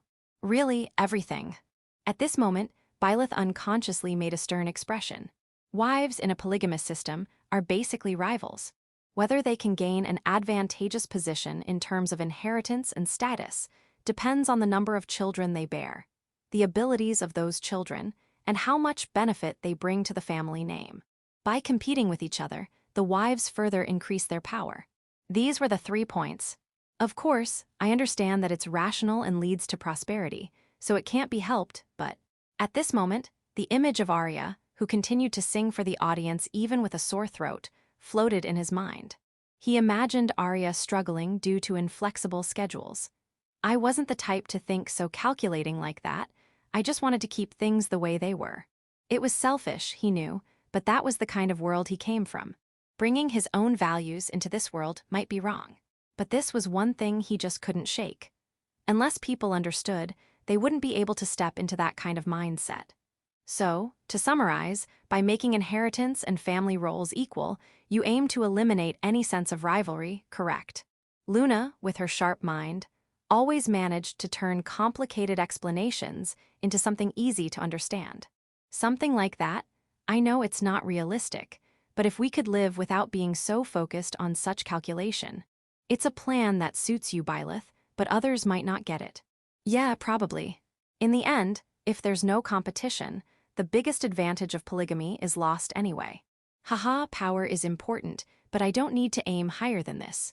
More than that, life only happens once, and I want to live without regrets. Having already died once, this was something more precious to Byleth than anything. He wanted to live a life free of regrets. You really have bad taste, you know that. Why? Because if I confessed my feelings after hearing that, it'd basically mean I'd be saying, I want to be with you no matter what, money, inheritance, none of that matters. Basically, as long as I have you, that's enough. If someone of high status falls into that, it's like setting themselves up for humiliation. It's a pretty messed up system. No, I don't think like that, I swear. That's what it sounds like, but that's not what I mean. Byleth panicked precisely, because he hadn't thought of it that way. Luna, watching his flustered state with sleepy eyes, made a move. Lady Alina, may I have a word with you? Oh, sure. She called out to the blushing Alina and whispered in her ear. For the first time, I'm glad to be of low status. This was payback for the earlier teasing about a line you might not be able to say someday. Although expressionless, there was a hint of provocation in her eyes. Despite their difference in status, the fact that they could engage in such exchanges showed they had built a truly good relationship. Anyway, isn't it rare for the three of us to gather like this? That's true. I'm in a different grade, after all. Well, Byleth alone isn't quite enough. We need that excellent child by our side. Jisan's social skills are amazing. Hey, aren't you two being a bit harsh on me? If someone heard this conversation, they'd definitely be shocked, you know. Fufu, that's true. If you have any complaints, we can change right away. It was a scene where someone from a marquee family was being teased by someone of lower status. If uninformed people heard this exchange, they would surely turn pale, but it showed that these two truly understood him. I have no complaints at all. Thank you for being friends with someone like me, really. What's with you all of a sudden? I'd agree. It might be sudden, but I'm just in that kind of mood today. At this moment, he suddenly thought, if these two hadn't become friends with me, what kind of school life would I have had? He probably wouldn't have had anyone to interact with in the classroom due to his usual behavior, and he wouldn't have had a place to relax. Surely, he would have found attending school painful. He might not have been able to enjoy it at all, just imagining it was frightening. Hey, why don't we make plans to hang out with Je next time? I'd like to spend time like this again. I don't mind, but you're not planning anything weird, are you? I'm not thinking of anything like that. As he gave her an accusing look, Alina laughed. Oh, in that case, let's invite Luna when you cook for us next time. Luna, aren't you curious about his cooking too? Is that all right? Luna's eyes widened, showing a quick interest that suggested she was very curious. Of course you're welcome, but I can't make anything too fancy, you know. That's fine, right, Luna? Yes, it's your cooking after all. I feel like the expectations are being raised. Isn't it a success just to have more opportunities to interact with everyone? Why, you're right. While he hoped they wouldn't expect too much, Elena's words were not wrong at all. Byleth looked out at the scenery again, as if to hide his upturned lips. Still, Byleth, you're the epitome of a lady killer. By making this promise, you're monopolizing us again, aren't you? Especially Luna, who received the most invitations from men at this dinner party. I can't deny that. There's no way someone like me. Luna, you should have more confidence. And you're being unusually honest. Usually, you tease me saying something like, you're the one saying that. Since they interact almost daily, they easily guess what's on his mind. Though the thought was indeed in his mind, at this moment he couldn't say it. With his back still turned to them, he voices his true feelings. Well, how should I put it? It's not wrong to say it's a man's greatest pleasure, and I did feel a bit uneasy seeing you two talking with other men. Hey. That's nothing to be so surprised about. It's troubling when they react unexpectedly. Hearing two voices of apparent shock behind him, he hurriedly continues his explanation. I mean, besides Ja, you two are the only ones who are so friendly with me. And, turning his head slightly, Byleth glances at their beautiful dresses and decides it's nothing after all and glosses over it. Sigh, I don't know what you were going to say, but that's a pathetic statement. You're usually so reliable, though. I wish you'd at least whisper these things. Now that he's voiced his true feelings, he doesn't have the composure to be teased. Well, the number of people who are friendly with you will increase from now on. You saw those two maid students who greeted you at tonight's banquet, right? It's proof that the bad rumors are gradually fading. You'll soon return to a life befitting the heir of a marquis family. Yeah, it's happening faster than we expected. The two who were just taking jabs at each other now show no such attitude. It's as if they're working together. Even if that happens, I'll still come to bother you. You two are special to me. They associated with him despite the bad rumors. That's the most joyful thing. He's truly grateful for it. Ahem. Special, you say? Of course. Given the bad rumors, it would be normal not to associate with me at all. He can't bring himself to turn around during this embarrassing conversation. Meanwhile, Alina and Luna secretly exchange glances. Look, Luna, you can say it. It's a good time, right? I'm scared. And me too, you know. I'll do my best to support you. Geez. You really owe me 10 favors for this. Whispered conversations can be heard. As Byleth gently turns around, he sees the two of them inexplicably nudging each other. W, what are you doing? That's right. What are you doing is my line. Hi. WL, you know, I'm going to say it. In the late hours of the night, their blushing faces blend in well. Alina, twirling her red hair with her index finger nervously, speaks with a trembling voice. If you think we're so special, instead of just feeling uneasy, why don't you just put a collar on us like everyone else is doing? What? If you're not interested, then, both Luna and I will just accept the marriage proposals we've received. Wait a minute. Luna got proposals too. The moment he hears this report, his anxiety takes over. Oh, of course. Especially after all the attention she got at tonight's banquet. Well, when you put it that way. He's forced to accept it from his state of blank shock, but then something strange happens. Luna isn't meeting my eyes at all. In fact, isn't she completely turning her face away? That's just because she's embarrassed. She told me to keep it a secret from you. Sorry, Luna. And no, it's fine. In reality, Luna hasn't received any marriage proposals. Of course, Alina, who hasn't heard anything about proposals, is boldly lying, but this matter is expected to become reality soon. After all, many nobles at this banquet have just become aware of Luna, the sheltered daughter who had never shown her face at evening parties before. Her appearance, atmosphere, and other factors have gained her much favor. It's only natural that nobles who want to possess her will spring up, and there will likely be nobles trying to deliver love letters tomorrow or the day after. Let me tell you, this is the last time I'll say something like this. So I'm going to say a lot.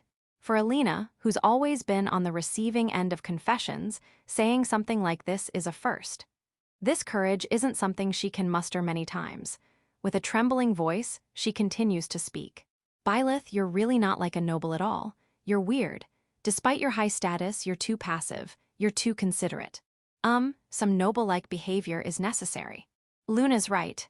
Like I said before, if you think we're special, then keep us for yourself so other nobles can't have us. In noble society, competition naturally increases. In a class-based society, the more you hesitate, the more likely you are to lose the person you care about. Political marriages are commonplace, so it's rare for people who have feelings for each other to end up together. You weren't lying, were you, what you said earlier? And no, I wasn't lying. In my head, I understand. He's not putting on a brave face. He understands from the bottom of his heart. Then, there's no need to hesitate, right? Given the flow of this conversation, you should understand what I want to say.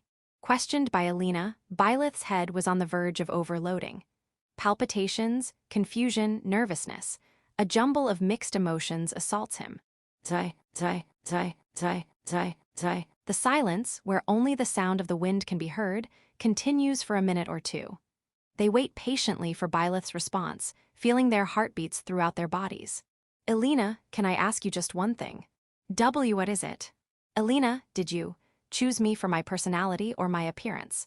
His heartbeat accelerates to the point where it feels like his lifespan is shortening. I know it's inappropriate to ask this now, but I can't come to terms with it unless I know. This appearance isn't truly his own. Because he has a secret he can't tell anyone, he feels he must ask this to stay true to himself. Otherwise, he couldn't be satisfied with himself. It's as if you're testing something. I'm sorry. Sigh, fine, I get it. With a sigh, Elena changes to a solemn expression and takes one step, then another, closer. As the distance becomes just a few dozen centimeters, she looks up at him and says while closing the gap even further. Byleth, don't say such stupid things at a time like this. MMPH. She presses her fish-white index finger strongly against Byleth's lips, her eyebrows furrowed. Keep your noisy mouth shut and listen carefully. I'll only say this once. Her doll-like beautiful face, now as red as her hair color, is right in front of his eyes and nose. Listen, okay. You might have your own thoughts, but for me, it's simple. I fell for you because you're you. Understand, you idiot.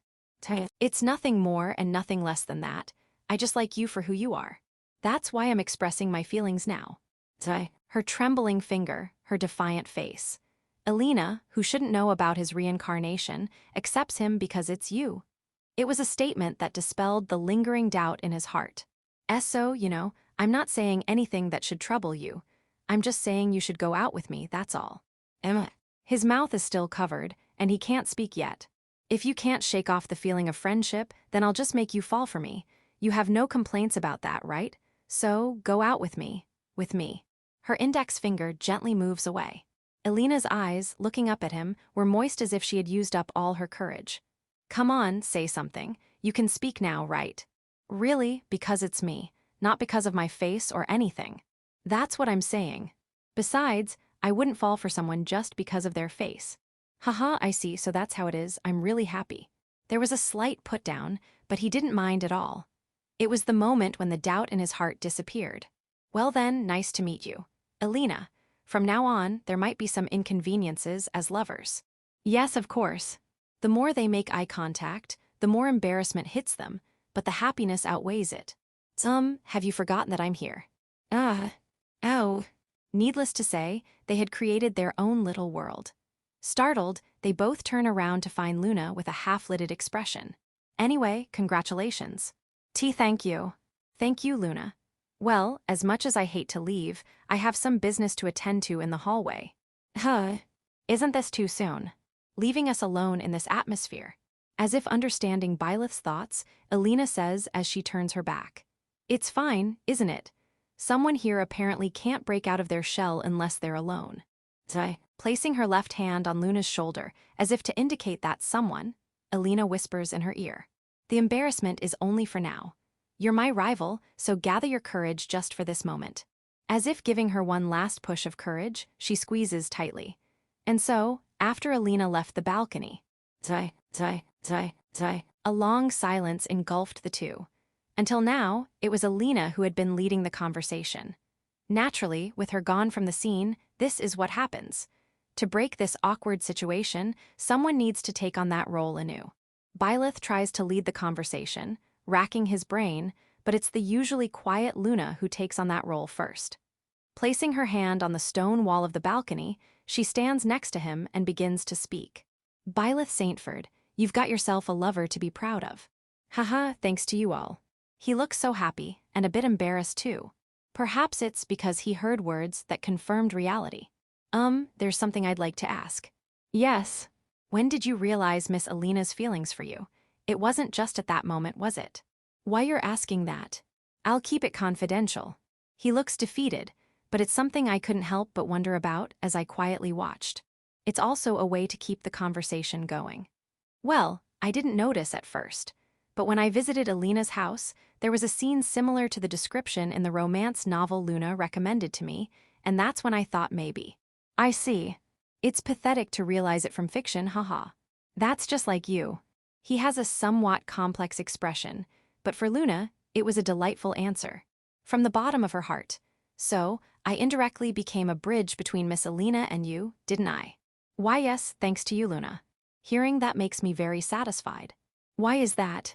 Because Miss Alina has always been so kind to me. To be honest, I'm deeply indebted to her. So, I'm truly happy that I could help someone like her. The number of times she's been helped by Alina far outweighs the number of times she's helped her. Still, this incident made her feel as if she had repaid all her debts. Well, let's end this long conversation here. Having been able to pause for a bit, she felt more at ease, and any longer would ruin it. The timing to convey feelings, the mood that Miss Alina created. She wants to run away immediately due to nervousness and embarrassment. Yet, she finds courage. It's only embarrassing now. You're my rival, so be brave just this once. Thanks to that encouragement Alina gave her as she left. May I talk about the main topic now? From the situation so far, everything's already been revealed, but... Thank you. The moment she rides the wave of the main topic, nervousness strikes. Come to think of it, maybe I should have told you first. That's what it means to share the moment of confession. The fact that everything is already known before conveying one's feelings. The feeling of being completely seen through is nothing but embarrassing. Still, it's something she's been preparing for all along. Please do your best. She takes a pause of 20 seconds. But that was the time needed to make her final resolution.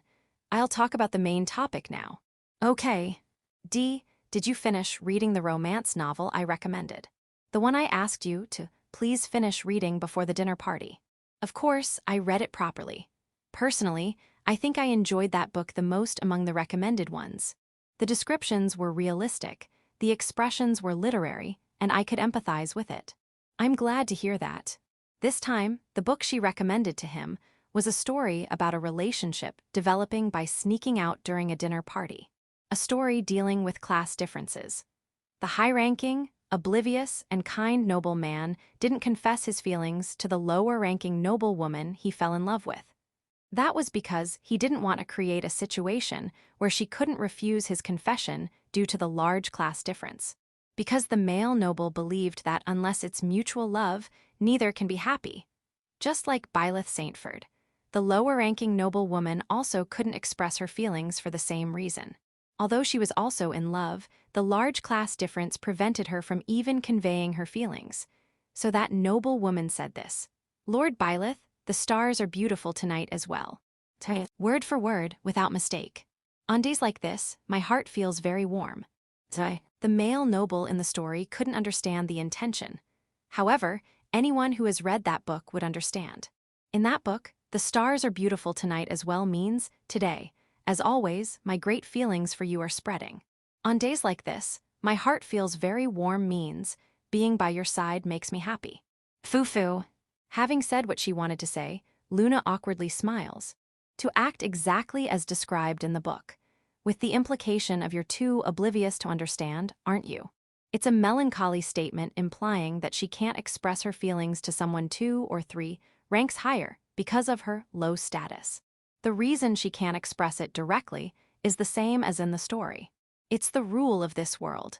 If feelings were conveyed and they ended up together, power-hungry nobles of the same rank might become jealous, envious, and plot against them.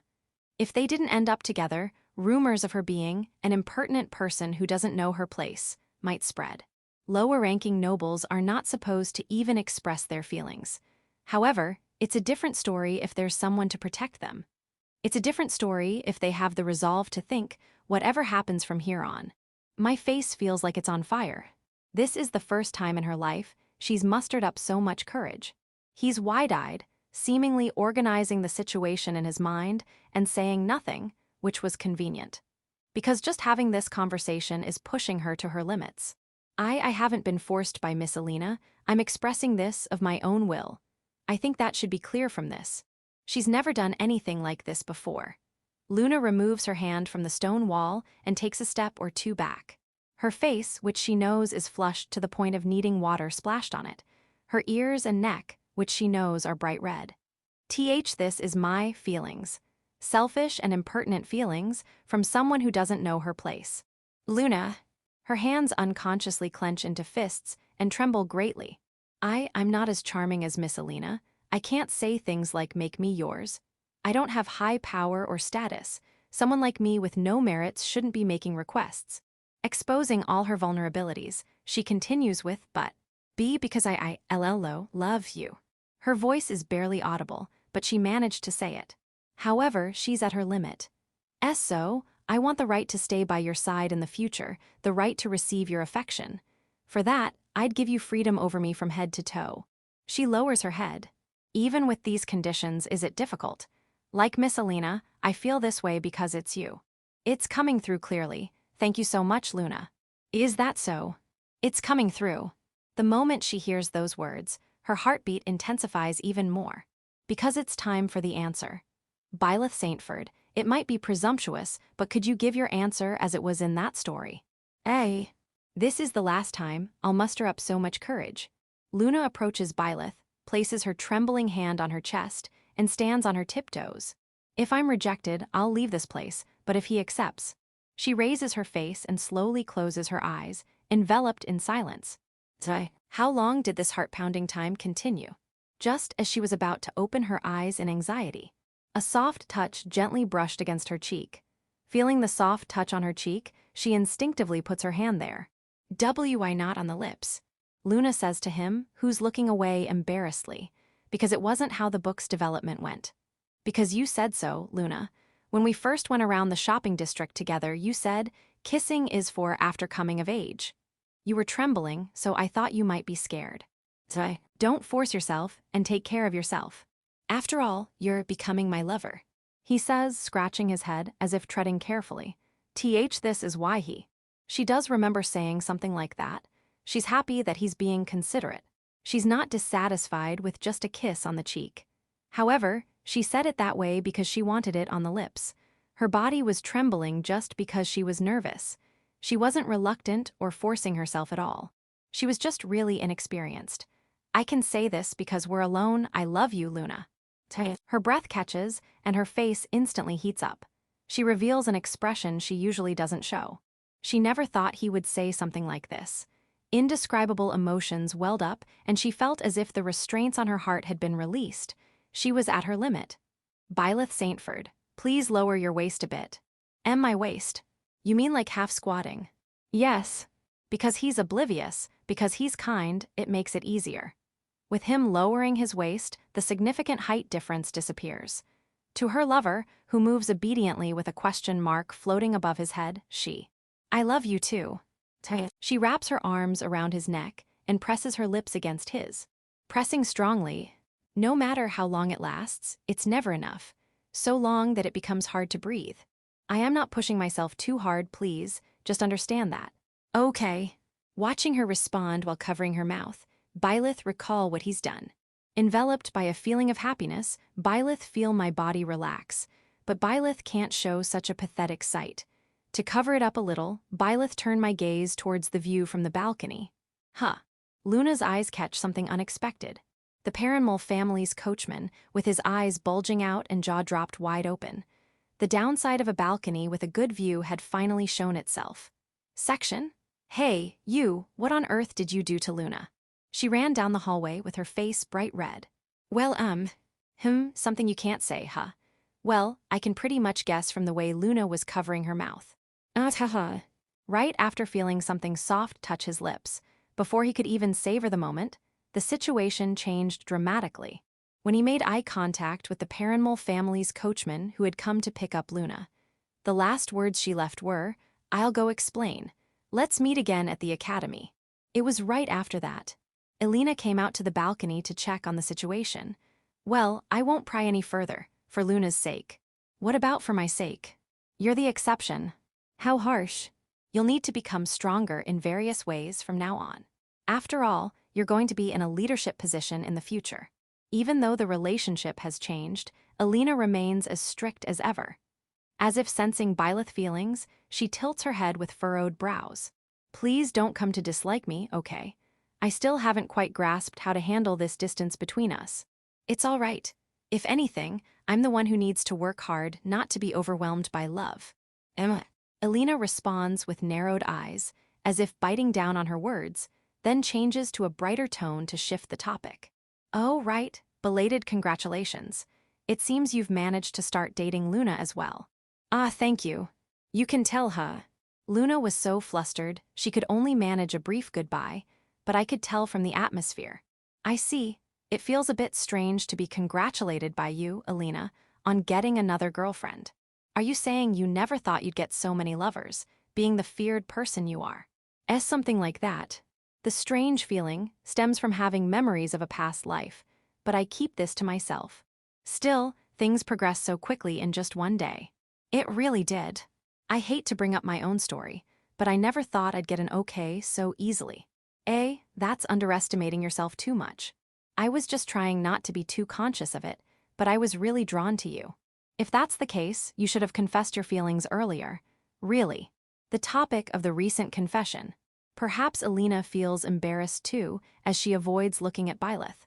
She turns her back to Byleth, gazing out at the garden from the balcony. Hey, come over here since we have the chance. It feels empty not standing side by side. Oh, okay. This invitation can't be refused. There's no reason to refuse it. Byleth moves next to Alina, first cautiously checking below. The coachman was no longer there in the time Byleth had looked away. He had probably read the atmosphere and returned to the main gate. Byleth, when is your ride coming? Probably soon, I think.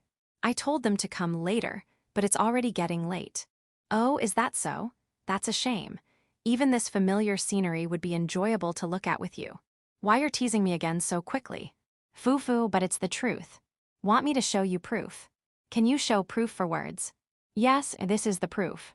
The moment Alina finishes speaking, Alina intertwines her fingers with Byleth on the stone wall. As if to say, the familiar scenery is enjoyable because my lover is beside me. It was indeed something that could be called proof. Was that a bit too bold? Aren't you embarrassed, Alina? Of course I'm embarrassed. But this is what I wanted to do, and I can't have you only adoring one specific person. Even though Alina gets so many marriage proposals, you still have such insecurities. Well, you're my first boyfriend. I want to make more wonderful memories than unpleasant ones. I see. Perhaps because they've become a special relationship, Byleth keep hearing exchanges that make his face turn red. Byleth really glad this balcony isn't as bright as the hallway. Besides, you're surrounded by wonderful girls, aren't you? Luna, and there might be more in the future, so it's only natural to feel anxious. You're not very skilled, so I doubt you can think about balancing things. I feel like I heard an insult there, at the end. Then, will you try to treat everyone equally? In the extreme case, if you were to have a physical relationship with someone. Isn't that a bit too soon to think about? That's why I said it's an extreme case. I'm just asking you to try to treat everyone equally to this extent. Okay. I understand. Then when that time comes. Why yes, it's not anything strange, so please tell me honestly. As the conversation turns deeper, it naturally comes to a stop. However, a scene that breaks this atmosphere happens to unfold. Ah, I can see Luna down there. Oh, she'll probably look up here. Then, shall we let go of our hands? It might not be good to flaunt it, and it might upset her. You're really kind, Alina. This much is only natural. The moment Alina removes her hand from the back of mine, Luna looks up with perfect timing. Luna, let's meet again at the academy. Take care on your way home. Why yes, thank you very much for today. We exchange words between the first and third floors, raising our voices. Luna nods her head in response to Alina and Byleth's words, then quickly walks past the garden. Hey, Byleth, shall we hold hands now? We'll go back to the venue a little later. I was thinking of saying that too. Is that really true? It felt like an afterthought. I wouldn't lie about something like this. Byleth intertwines his fingers with Alina's outstretched, translucent white hand, with a shy smile. We'll probably have trivial arguments in the future, but I hope we can always maintain a relationship like this. When we argue, it'll probably only be when I've done something wrong. I can't imagine any other scenario. Despite saying you'll try to treat everyone equally, you haven't kissed me yet. It's okay. Knowing you were probably waiting for the right timing. She smiles knowingly, as if seeing right through me. But this time, I'll say don't kiss me. Somehow, I feel rejected. Oh, come on, I'm just saying not today. You should understand at least that much. Alina's eyebrows twitch in exasperation as she squeezes Byleth's hand that's intertwined with hers. This time is special. Luna tried her best, didn't she? Out of respect for her efforts, I don't want to overwrite that right now. After all, I was the first to become your girlfriend, so I should show at least this much composure. She still emphasizes one part strongly, as if there are things she won't compromise on. But you tried hard too, Alina. Oh, do you want to kiss me that badly? I wouldn't become lovers with someone I don't want to kiss, and I wouldn't become lovers if I didn't like you, Alina. Foo-foo, thank you. Section Audiobook by Masquerade at Masquerade Audiobooks. Chapter 7, Arya and Sonia after the dinner party. Thank you for your company today. This should be fine, so could you please attend to your other duties? Not at all. Certainly, I understand. Sonia, would you stay with me a little longer? As I asked earlier, I'd like you to take care of my hair. Of course, I understand. This conversation took place after Arya had returned to her residence from the dinner party and finished her bath. She enters the bedroom with Sonia, her personal maid, and then, a few seconds later, the moment the double doors close, Arya immediately removes her false mask. Ugh, I'm so tired. You've worked hard, Lady Arya. Arya collapses spread-eagle on the bed, while Sonia watches the scene with a matter-of-fact expression. Did you enjoy tonight's dinner party? Yes, the best one this year. I'm glad to hear that. How is your throat feeling? Though Arya has buried her face in the bed, darkening her vision, she notices that Sonia's voice has turned serious. Without trying to dodge the question or make a joke, she answers honestly. You don't need to worry so much. I properly controlled and adjusted where I could, so my condition shouldn't worsen for the next stage. I hope that's the case. Thanks to her ingenious singing technique that reduces strain on her vocal cords, Arya can handle an intense schedule. In other words, even with restrained singing, she has the natural talent to deliver emotion to the audience.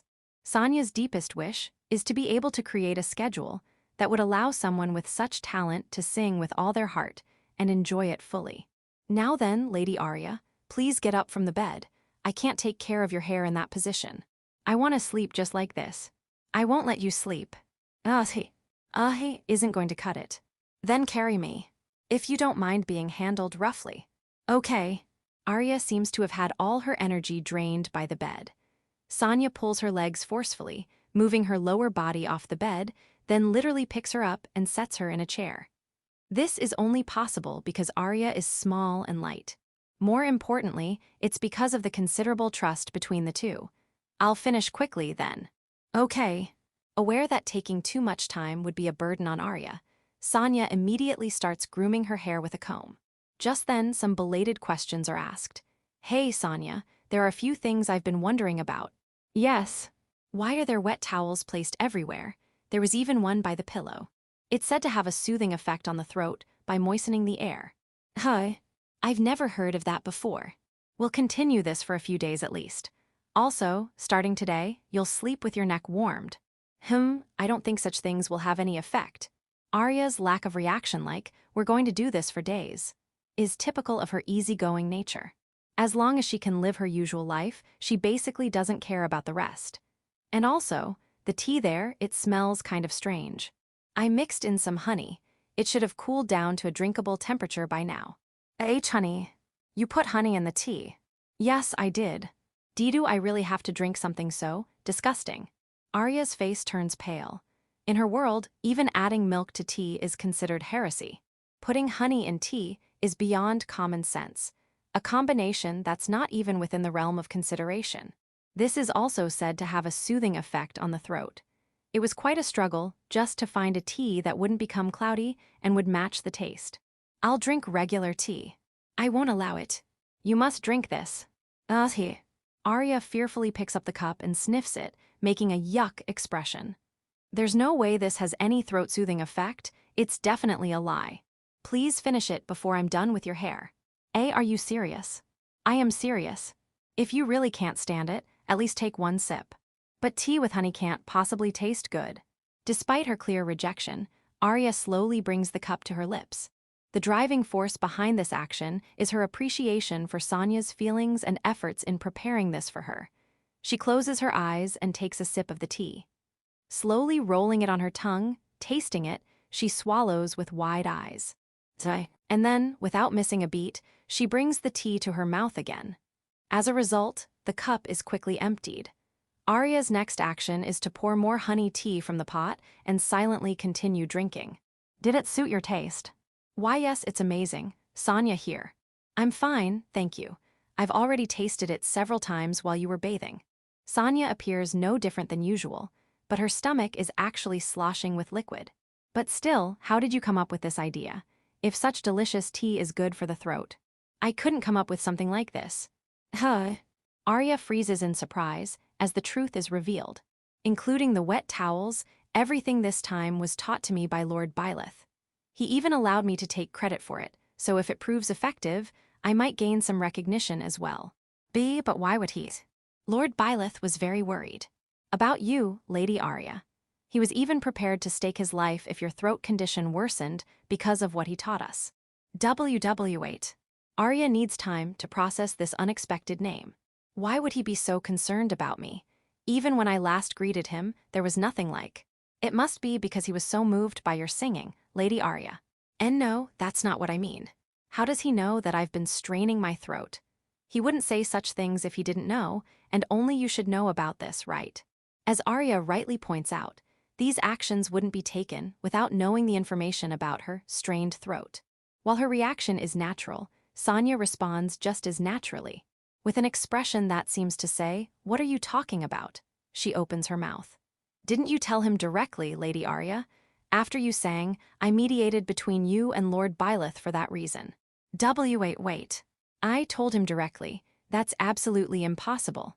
During this dinner party, didn't you have a casual conversation with a gentleman in the garden? Because it was dark and you couldn't see who it was, you shared private matters that you normally wouldn't discuss. Why, yes, before I sang. But what does that have to do with? Are you sure there's no connection? Oh. As Arya listens to Sonia's words and starts thinking, she quickly realizes the possibility. From what she said at that time. If I don't do as mother and father wish, I can't contribute to the family, so failure is not an option. And since everyone misunderstands me, it will be difficult to keep up appearances when I'm actually engaged. Words that unintentionally reveal high status. To put it roughly, it's like I'm being overworked more and more. Because I'm using consumables when the schedule gets busy, it puts a strain on me, you know. Words that convey that some part is hurting. Oh my tea then, that person's true identity is really. There's no doubt that you were both in a situation where you didn't know each other's backgrounds, but he probably figured out your identity through your conversation. Lord Byleth. And no, but that's still strange. Even after knowing my true self, he treated me no differently and even shared valuable information for someone like me. Arya, whom everyone adores, is the flawless and perfect figure. She is the beautiful songstress. There's no way he would do such a thing while knowing her unappealing true self and her fake songstress persona. Arya shakes her head vigorously, conveying a no to Sonia's words, but in the next moment, she's about to face an incredible counterattack. When you returned from the garden, didn't you happily say, Miss Arya, I met a gentleman who accepted me for who I truly am? Those words weren't just flattery, but the truth, weren't they? Arya, who is used to all kinds of praise as the renowned beautiful songstress, has no resistance whatsoever when it comes to being accepted for her true self. Indeed, he's a convincing person, isn't he? He guided you to greet others during the standing buffet and showed more concern for you than anyone else. The moment Byleth's smiling face clearly appeared in her mind. Popo, her face rapidly turns red. Arya herself has already accepted it. Her heart has sorted it out. If you knew that, I wish you had told me before I talked to him the second time. I've been wanting to talk to him more. Really? If I had told you, wouldn't you have become unnecessarily nervous? It wouldn't have been good for you to react like this in front of others. Why? She didn't want to hear this kind of sound argument anymore. With her head in a whirl, Arya reaches for her empty teacup. The next morning, Miss Arya. A beautiful singing voice that seemed to test the condition of her throat echoed, loudly, through the Duke's estate. Sonia, who became flustered the moment she heard that voice, immediately rushed to Arya's side.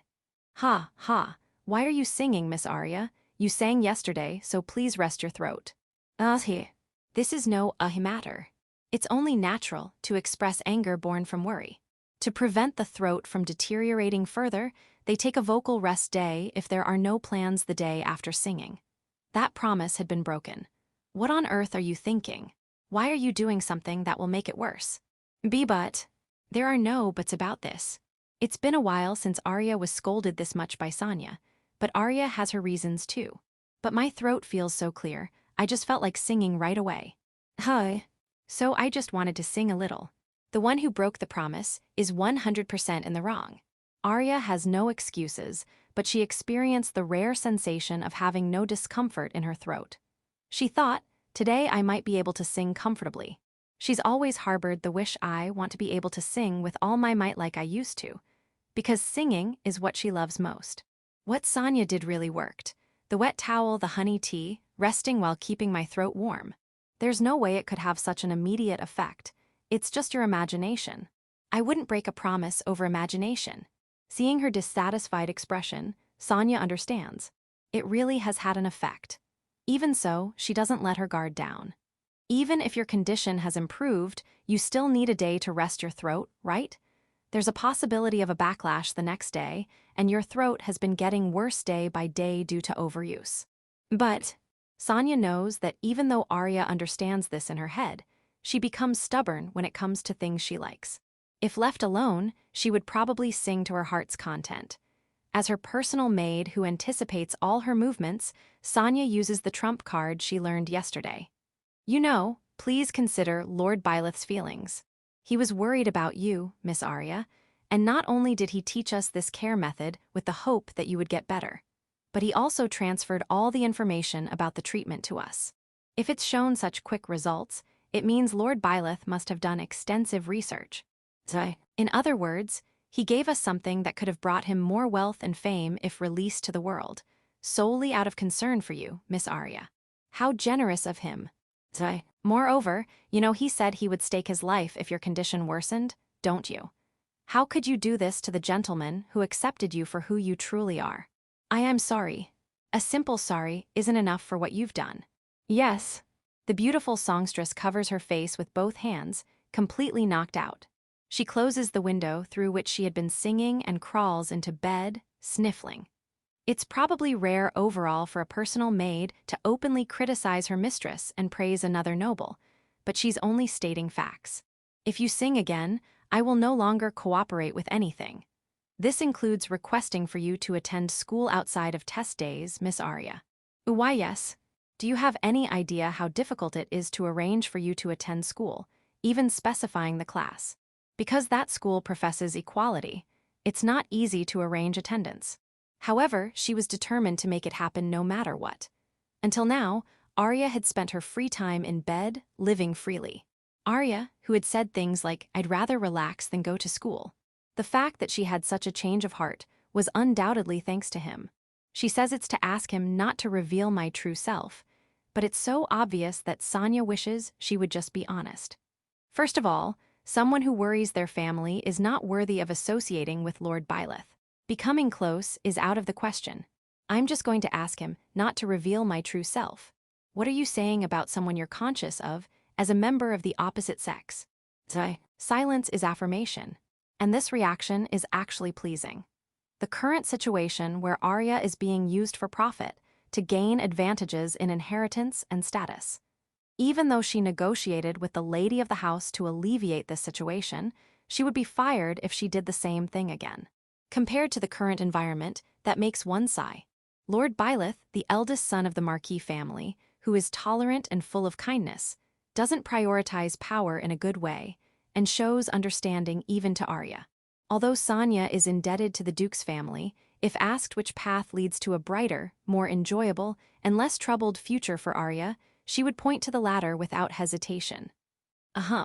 We've strayed from the topic, but today you must absolutely rest. Do you understand? Yes, I'm sorry.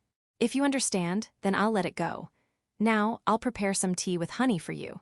The tea with honey that Lord Byleth taught me about. While saying she'll let it go, Sonia manages to make Arya conscious of a certain person with her stinging remarks.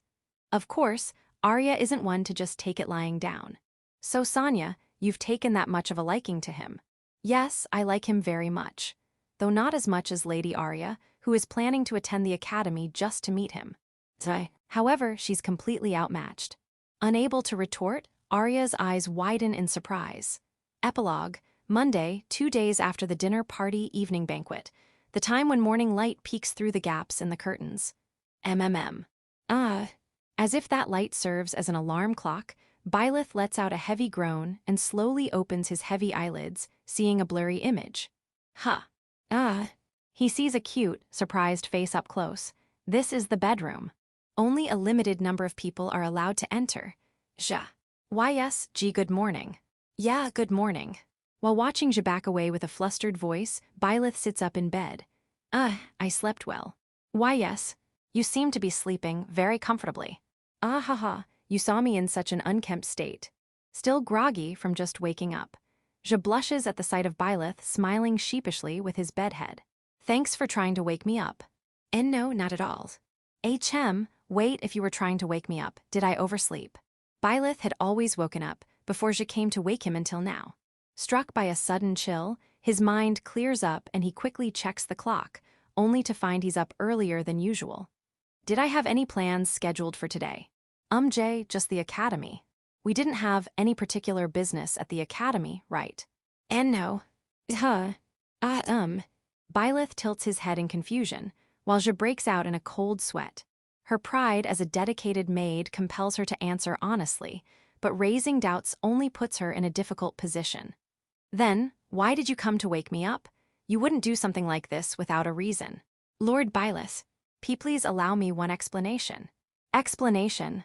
Firstly, I didn't intend to disturb your sleep at all. I know that. You were trying to wake me up, right? I'm truly sorry. That's not quite it either. Really? There was no scheduled appointment, and he hadn't overslept. With all his assumptions proving wrong, Byleth is at a complete loss. Well, you see. Take your time, no need to rush.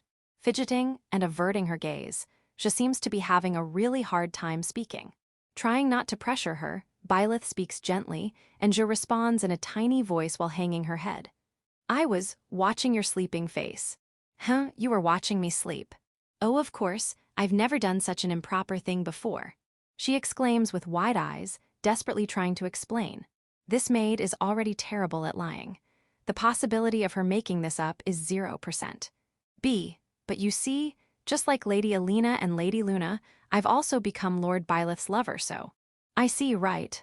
Yes. Byleth somewhat understands what she's trying to say. Byleth scratches his cheek while maintaining eye contact, while Je fidgets and slowly backs away. After returning home from the banquet the day before yesterday, they had once again gone over this topic with Je. Because it's a topic that reconfirms that conversation, they both feel embarrassed. By the way, you didn't do this yesterday, right? Today was the first time, right? That silence, don't tell me. I did. Je weakly confesses while covering her face with her hands. I just wanted to be with Lord Byleth, even if only for a little while. So that's why you did something embarrassing to me. Staring at my sleeping face. I wasn't staring, just looking gently. Her eyes are darting around. Even someone meeting Je for the first time would be certain that she's just rephrasing, staring. Well, either way, you've made me feel embarrassed. I am truly sorry. She probably sensed the seriousness from his polite speech, but he's not angry at all. It's okay. I'll make it fair. Come here. Byleth stands up from the bed and stretches out his arms. Though his words come out blunt due to embarrassment, he didn't become Je's lover just because of the mood. It's because he has those feelings that he wants to do certain things, even if he has to make up an excuse. As an afterthought, he also made a promise with Alina to make an effort to treat everyone equally. Come on, hurry up. Is it really okay? We're this close now. Why, yes. She seems to understand what's being asked of her. Je calls out with her most energetic voice of the day and comes running with a sparkling expression. It doesn't take long for her to fit snugly into his arms. Byleth catches her small body with its sweet scent and gently embraces her. Je, just to be clear, please act as usual at the academy. It wouldn't be appropriate to do anything that lacks dignity. I understand, but when we're alone, is it all right? When we're alone, it's fine. Thank you. Perhaps because they're so close, she expresses her gratitude while nuzzling her cheek against his chest. Well then, we should probably separate now. I'm starting to get embarrassed. Just a little longer, please, we're not quite fair yet. Geez. She tightens her arms around his back, pressing her body close and refusing to let go. Byleth surrenders to her pleading. The more he indulges her, the more he ends up defeating himself. That's the lesson he learned today. Their relationship has changed, and a new school life with new classmates is about to begin. Afterward. In this volume, we saw various developments, such as Alina, Luna, and Jay making further progress, as well as their interactions with the diva Arya.